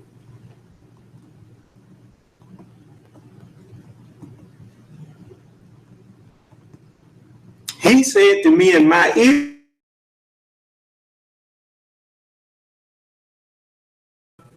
and I speak it out all over the world, but he said to me in my ear, he has opened mine ears and made me to hear. He said, Son of man, open thy mouth and eat that which I give thee. And as I read the scriptures in an audible, respectful tone, he opens my ears and I can hear the understanding. He'll say, now go over there to this chapter and go to that chapter. And he tell me where to go to find the answer. He said, now see, this goes with that. And this goes with that. And so I shouted from the housetop. Yes.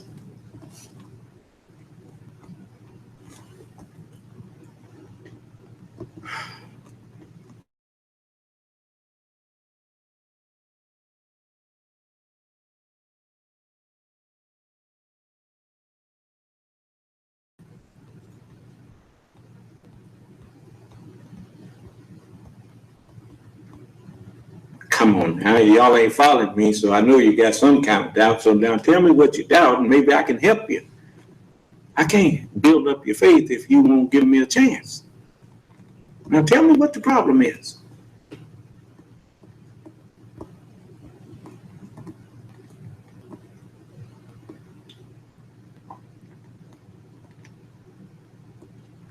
You know, if your silence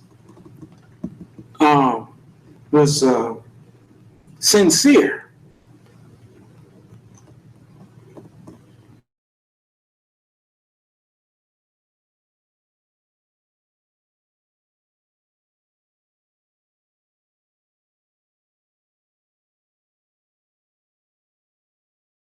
for you that it would just blow your mind. I'm telling you, I want to see everybody living good, man. I wish I could do like that man used to do on that movie, The Millionaire. He was at the beginning of the movie. Let me see if I can find that. That might be online. You never know. Let's see here. I have to hit it twice. Let's see. But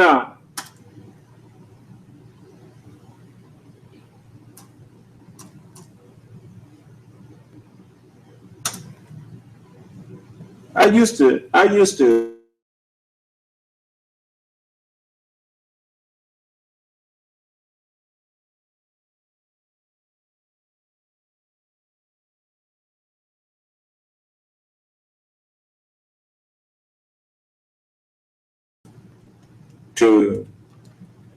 put my you know, have a nice big house.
The responsibility, if that's what they're doing, well, to hell with those who purposely trying to prevent me from sharing the truth with the people. To hell with you. Amen. Yeah. And that's now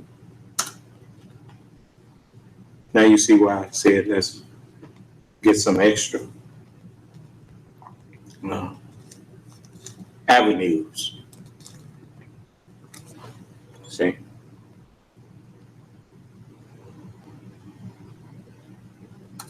they got this thing on that time. Trump face is the hardest truth. He was wrong. What kind of statement is that when the president comes out and says, and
I think I found some of it.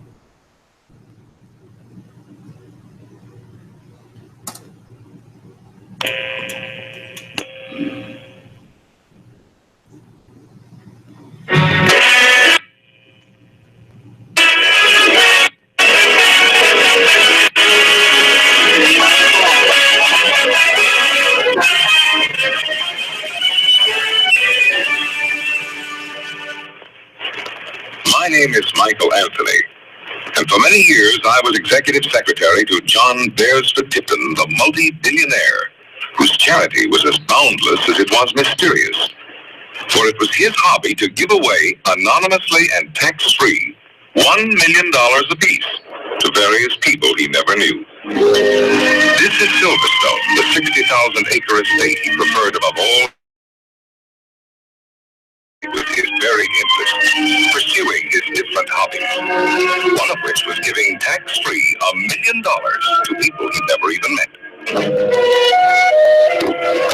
You sent for me, sir? I've been taking a little journey, Mike, back to the days of my childhood. That's always pleasant, sir. Join me, although it's a somewhat shorter trip for you. Horatio Alger, sir? The American dream, Mike. The young man who goes from rags to riches. Do you remember how this pleasant transition was achieved, Mike? As I recall, sir, the formula was always hard work and perseverance. Yes, but there are always a few who prefer the shortcuts and like to chase rainbows. Give this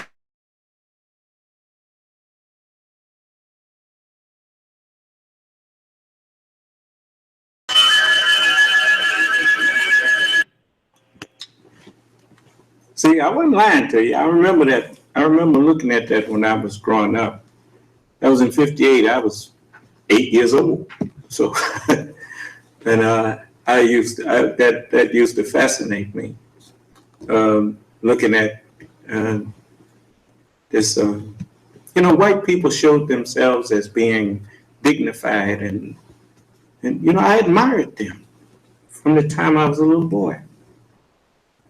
I didn't grow up in the South and, experience all of the racism that my people, that I soon became aware of in the 60s. But, I grew up in a little town called Watt.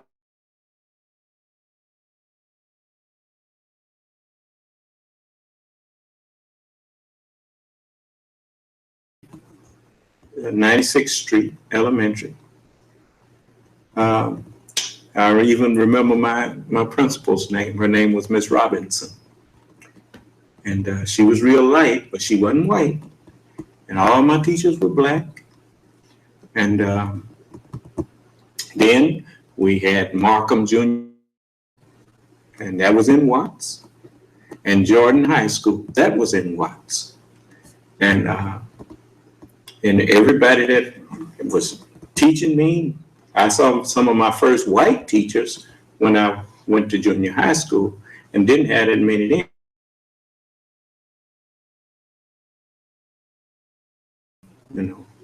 But, then, we kind of laughed at it.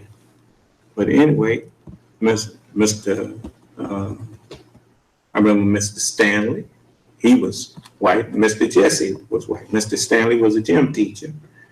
Mr. Jesse was a science teacher. He's the one that taught me how old modern man is, to my white people. And but for the most part, all of my teachers, all through school, were black people. And so I didn't have that, what you call, no kind of resentment of anything. And, I never had no desire to be marching or demonstrating. And I had never heard the teachings of the Honorable Elijah Muhammad. I didn't hear his teachings until after I got out of the Marine Corps. Never even heard.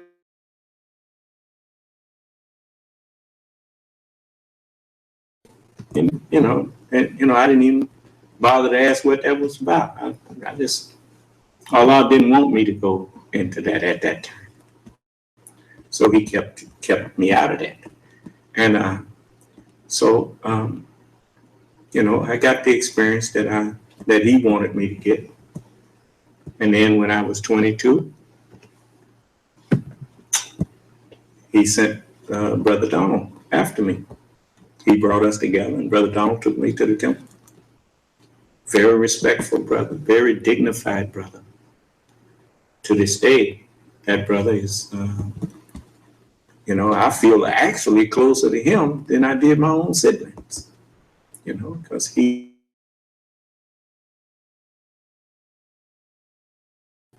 no matter what happened, it seemed like Brother Donald was always there, If even when he thought when he thought I needed somebody to take up for me, he wouldn't say nothing. He just step in there and say, you know how you can feel when someone really care about you. That's the way Brother Donald always made me feel, that he was my brother. And for the first time, I felt like I had brothers, but we didn't have no relationship with each other. It was, always, my family was very dysfunctional. All of us had our own agendas and whatnot.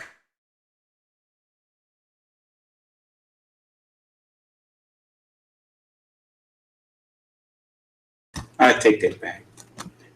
Some of the other people's family, they'd have family reunions and all that kind of stuff. We didn't have no family reunion, that kind of thing. My dad was always fussing at one of us, and he was very strict. But I didn't get into all that. But I was just trying to show you that, yeah, I used to wish that I could write checks for people, give them money, and so I used to, when I had friends, I'd take them. We'd go out if I had money.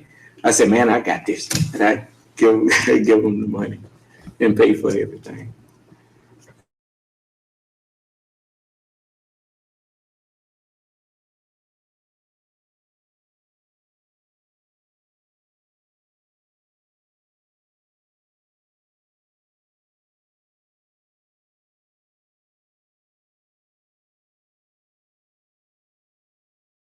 About that now, because it's not right to take from people who trust you to help them and then go and just give it to somebody who ain't helping do nothing. That's not right. So I've learned to be just, as well as compassionate, but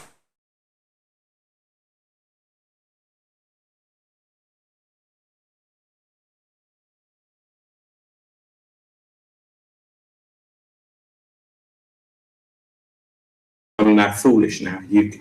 Just because I care about someone don't mean I'm going to let them take misadvantage of other people's generosity. No, I'm not going to do that. So what belongs to me is one thing. I can give you that. But what belongs to other people, I'm not going to give you what belongs to other people. I'm not going to do that. So, anyway, and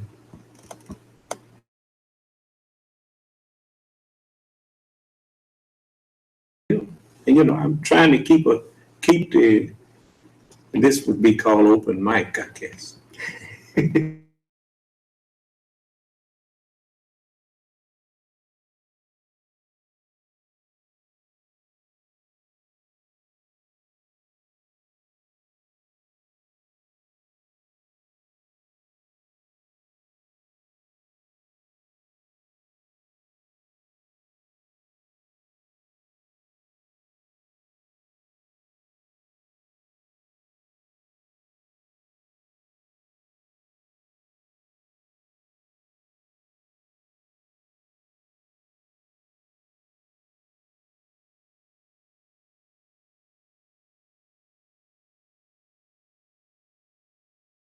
That's not my purpose.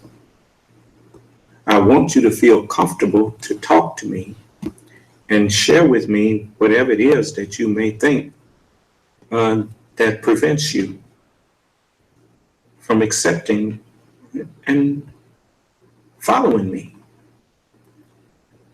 Because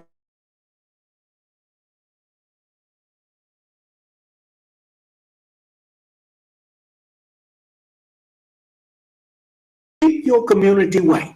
Nothing wrong with that. I'm going to tell you something.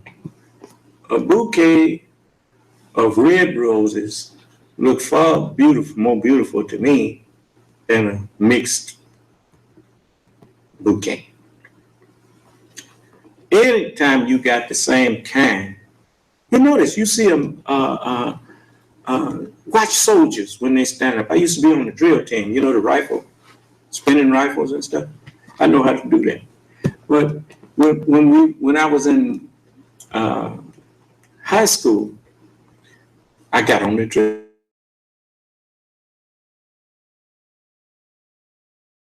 You know, when people are in uniform, everybody looking the same and everything, I thought it looked so beautiful, you know, and it does look beautiful. And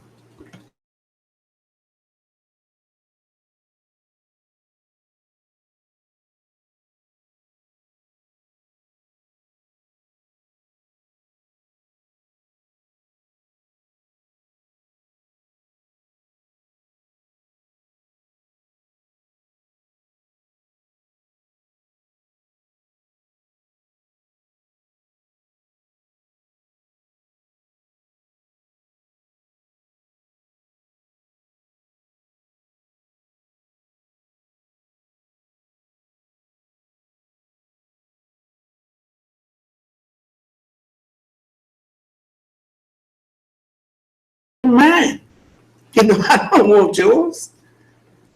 I'm satisfied with the black woman.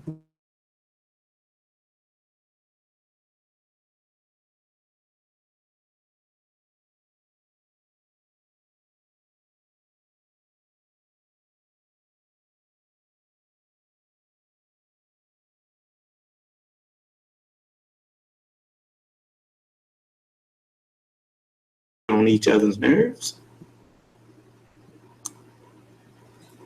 We don't have to be out here trying to hunt each other down to murder one another.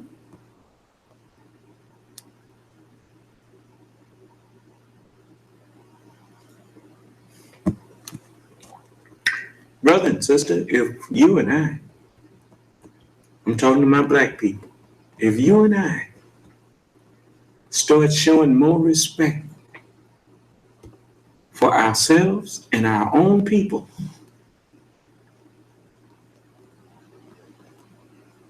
that would solve 75% of the problem that we having with other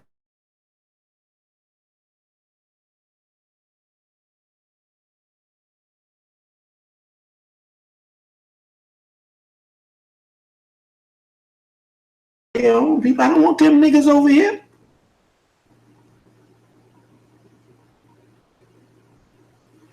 No, you stay out of here. Don't come in here. Why? Because if you don't care no more than that about your own, I know good and well I don't stand a chance with you.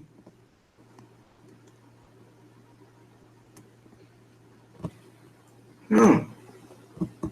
You're talking about, well, I'm a businessman. I want to move into a better community. And when they see you running from your own people,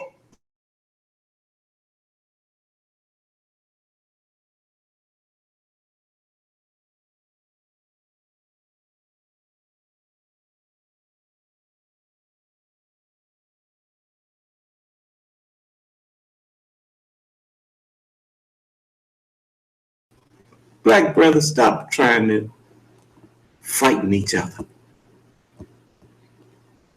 Let's put all of this malice aside.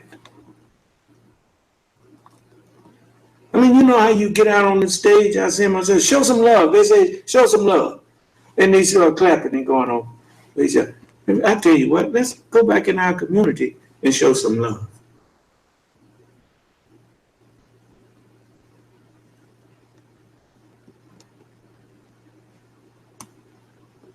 I know it's almost too late for some of them.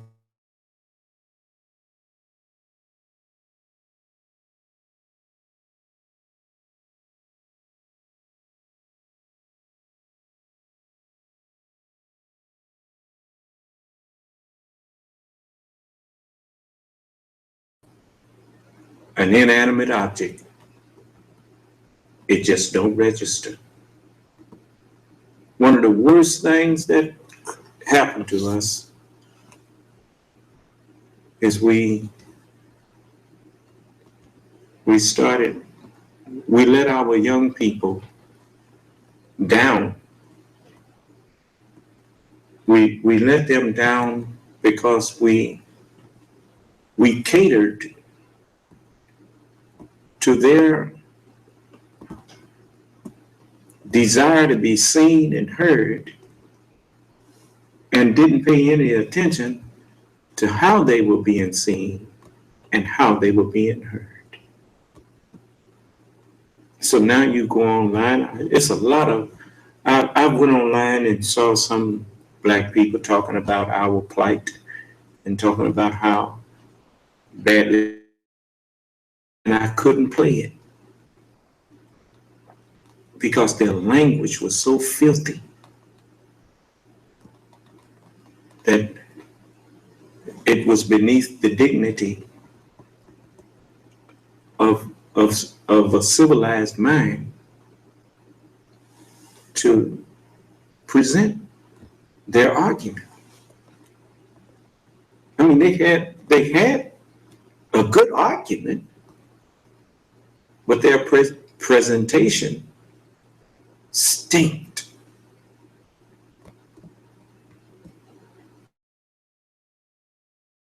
You see, evil communications always will corrupt whatever justice you are seeking. Because in order to get justice, you have to know how to go about it in a just manner.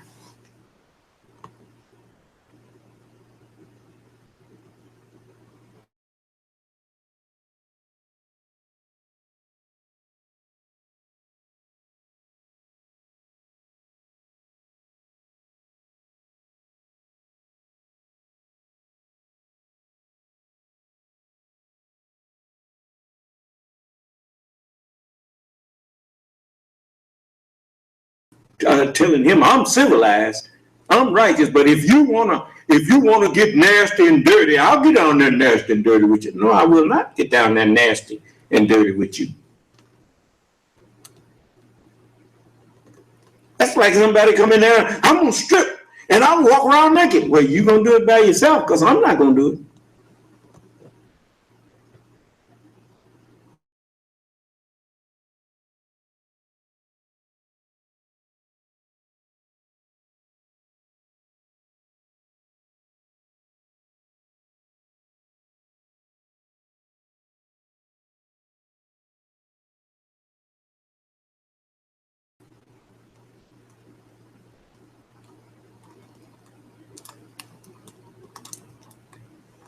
If I think that that would be me insulting myself, then I should not do that to my neighbor.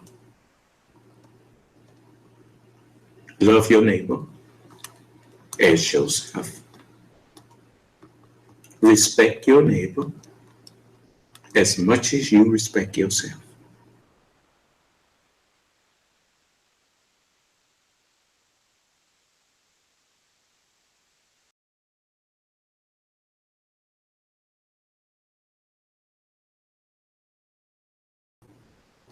What that's got to do with showing respect.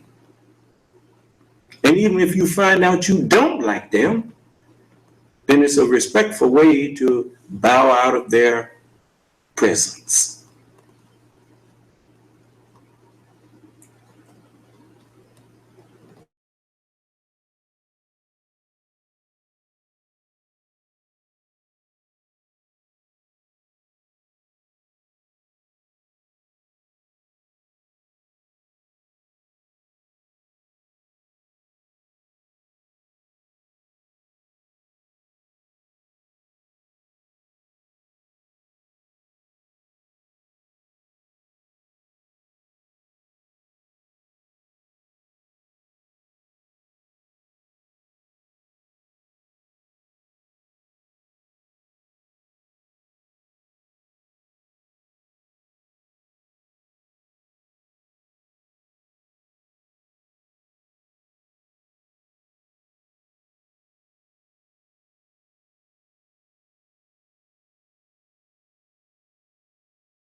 that tonight. But, whenever you understand something, if anything that I'm saying or doing offends you,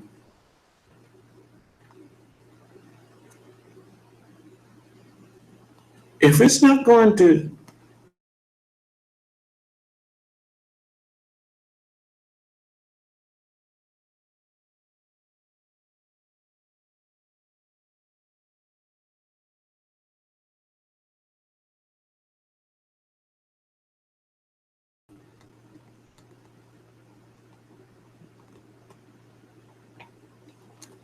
I care how people perceive me. The minute you stop caring how you are perceived, you lose the right to declare yourself a leader. You lose the right to declare yourself a teacher.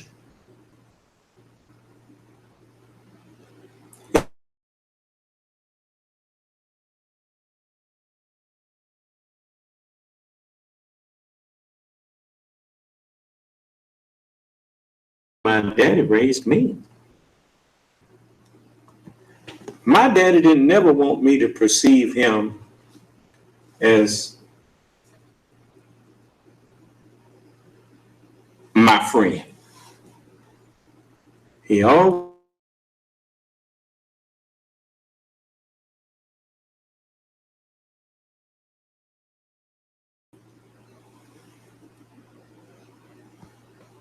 the minute that the child begins to think that they can talk to their parent like they do their friends, the parent can no longer teach the child anything. And you listening to these people that claim to be so expert on how to raise your child. Have you looked at the world lately under their guidance?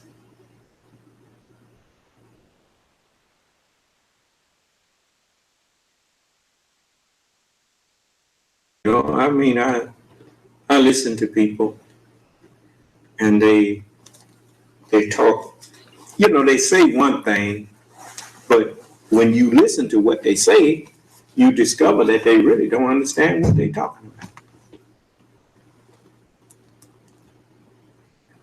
I'm not here for no new world order.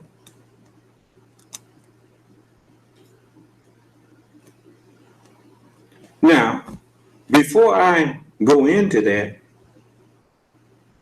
explain to me why I say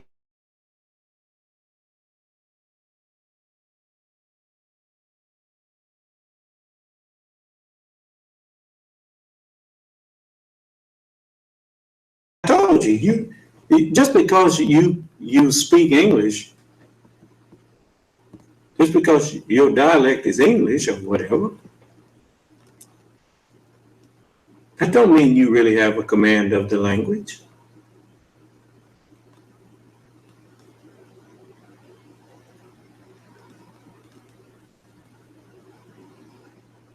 Now, why don't you tell me why I didn't say, and I done gave you a hint. Now tell me why I didn't say, why I said that I'm not here for no new world order.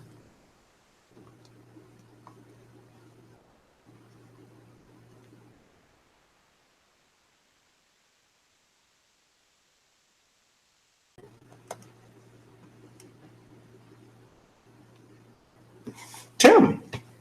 Come on, unmute your phone. Tell me. Is anybody listening to me? Y'all just don't feel like talking today.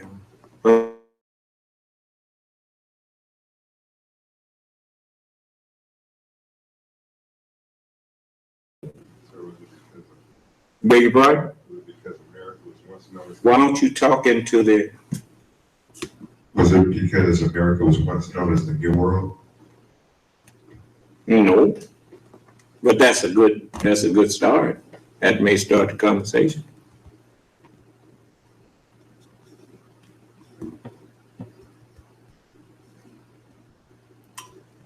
My next, the first question that you need to answer is, what is the New World Order?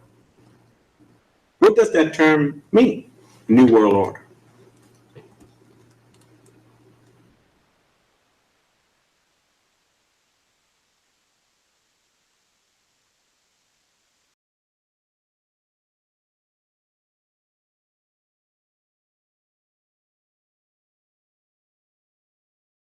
What is it?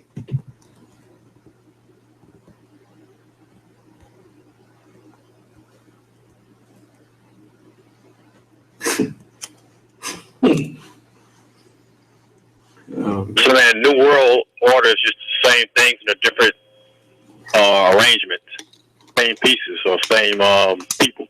Say that again, brother. A New World Order is it's the same world, just in a different arrangement. It's like rearranging the furniture in your house, ain't it? If you take your sofa and your love seat and your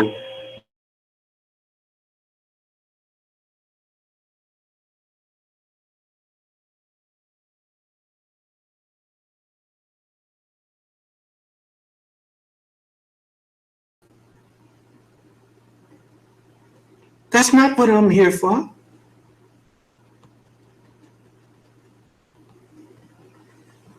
No. I'm here to bring in a new world.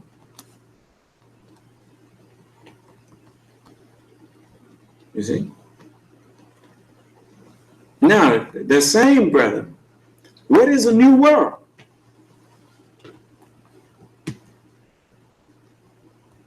I mean, if not him, anybody. What's a new world? I didn't hear you. Your way of thinking. That's how it starts. That's how you know that I'm being truthful with you. If you be honest.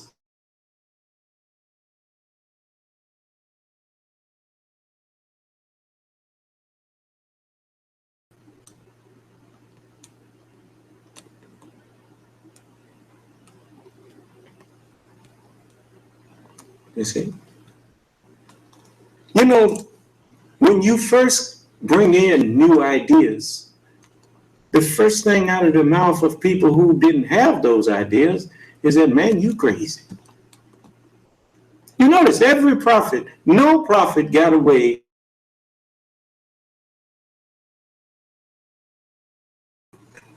So it didn't surprise me that people thought I was crazy since I'm the Lord, and they ever and start talking about things that people had never thought about. They said, that nigga crazy. Hey,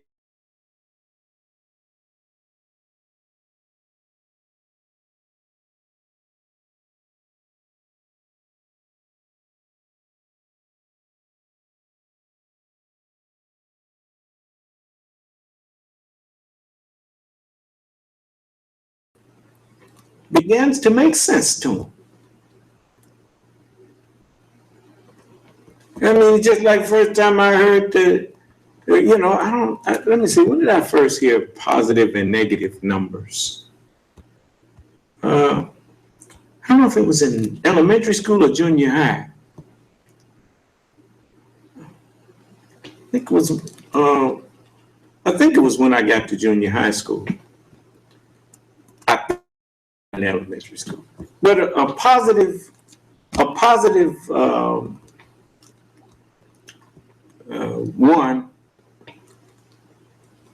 plus a -2 equals a -1.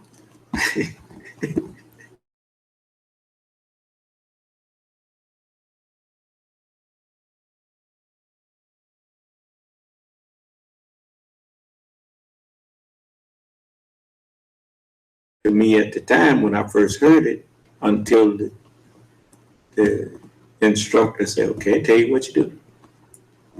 Take one step forward, then now. And we're gonna put this zero, this number line here. They show you on a number line. And you put negative numbers 1 through 10 and positive numbers 1 through 10. Say, okay, now take that positive 1 and then put your finger on that. Now go back to negative 2.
And Moses said, oh yeah, you find me patient. He said, well, okay, don't ask me, don't say nothing. And don't ask me nothing until I speak to you about it. Moses said, okay. So the first thing they did, they got to a place and they borrowed a man's boat. And when they got it to the other side, the man made a hole in the boat and sunk the boat. And Moses said, now why'd you do that? The man loaned you his boat and you did that? The man said, didn't I tell you that you wouldn't be able to be patient with me? Moses said, I forgot. It won't happen no more. But the man already knew. That's the very nature of the human. That's why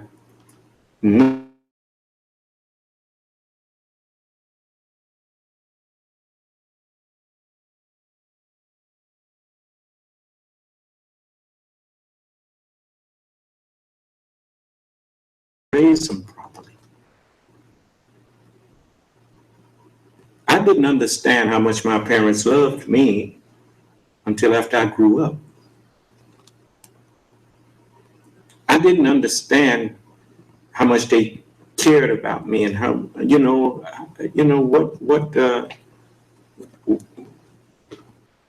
what made them do the things that they did until I got children of my own.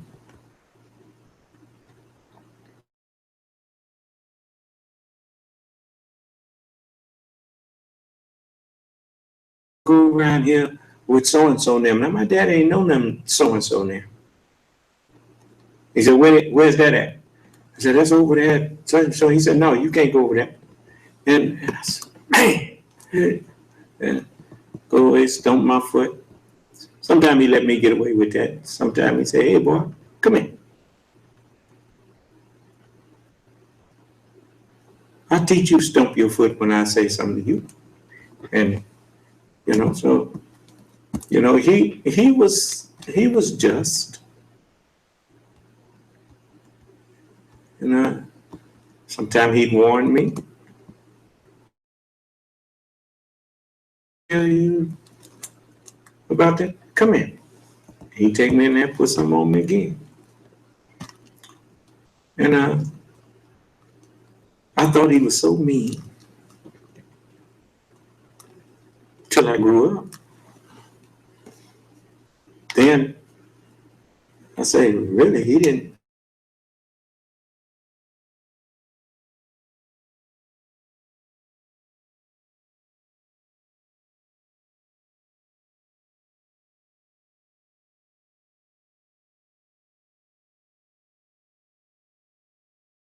The view is different than when you're looking down on it, generally.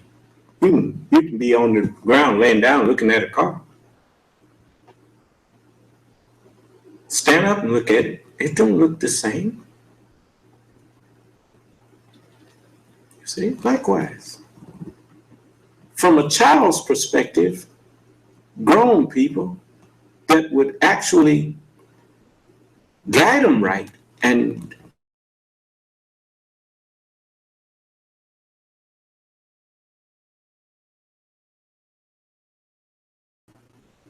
you ain't no good. And someone who let them do whatever they please, oh, they love them.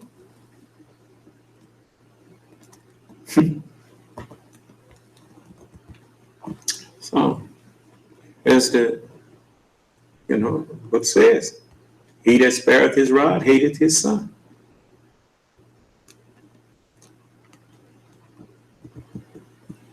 See? So, I don't just beat my children, but when they go too far,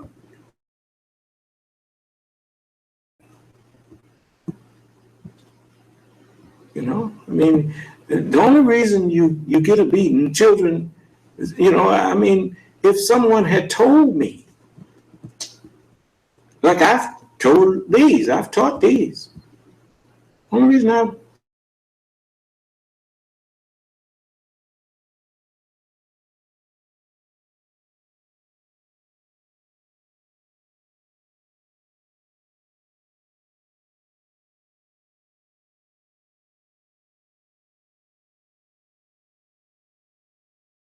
have if I had had an understanding like I'm giving, you see. So just do like I tell you. I just want you to obey me. That's the only reason my daddy beat me. But that's why them whoopings always started with, didn't I tell you? Yeah. Hard head, make a soul behind. So I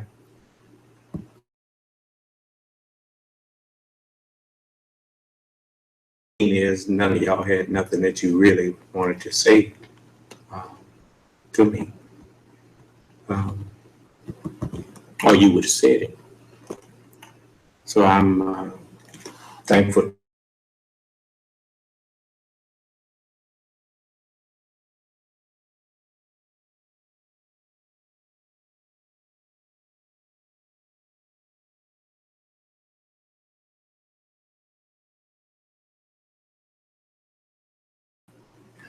So if it pleases Allah, I will be back in here to talk with you Wednesday.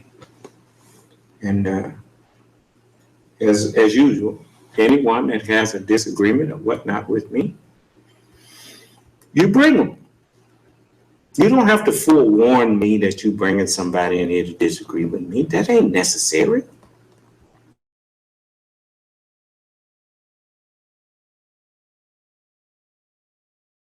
Whenever they need to talk with me or even present arguments, that's what the line is there for.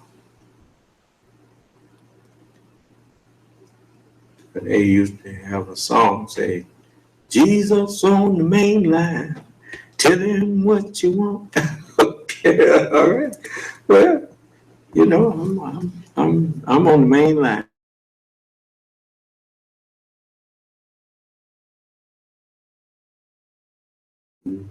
Say to me whatever you feel the need to say. And if it's a question, I will answer it. If you got a bone to pick with me and you want to pick it, I will hear it. And if, like I said, if it's something I'm doing that offends you and it's not going to hurt me or make me disobey Allah to change it or correct, I will change it and correct it. I don't purposely, if I offend you, it's not done purposely.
evil from the flesh. I can remove your evil and save the flesh. That's what I'm here for. Okay. The book teaches you that the word of God is sharper than any two-edged sword. And it dividing asunder of this spirit from the flesh, meaning the mind from the flesh, and even the marrow from the bone. Why is that? Because when you got too much of the knowledge in you that we put in white people, you ain't nothing but a devil. And you got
miles in circumference. You can get so far out in the universe that you couldn't even.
From my mind now is just expanding and expanding and expanding.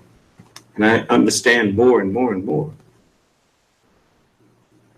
And if you can't get with that,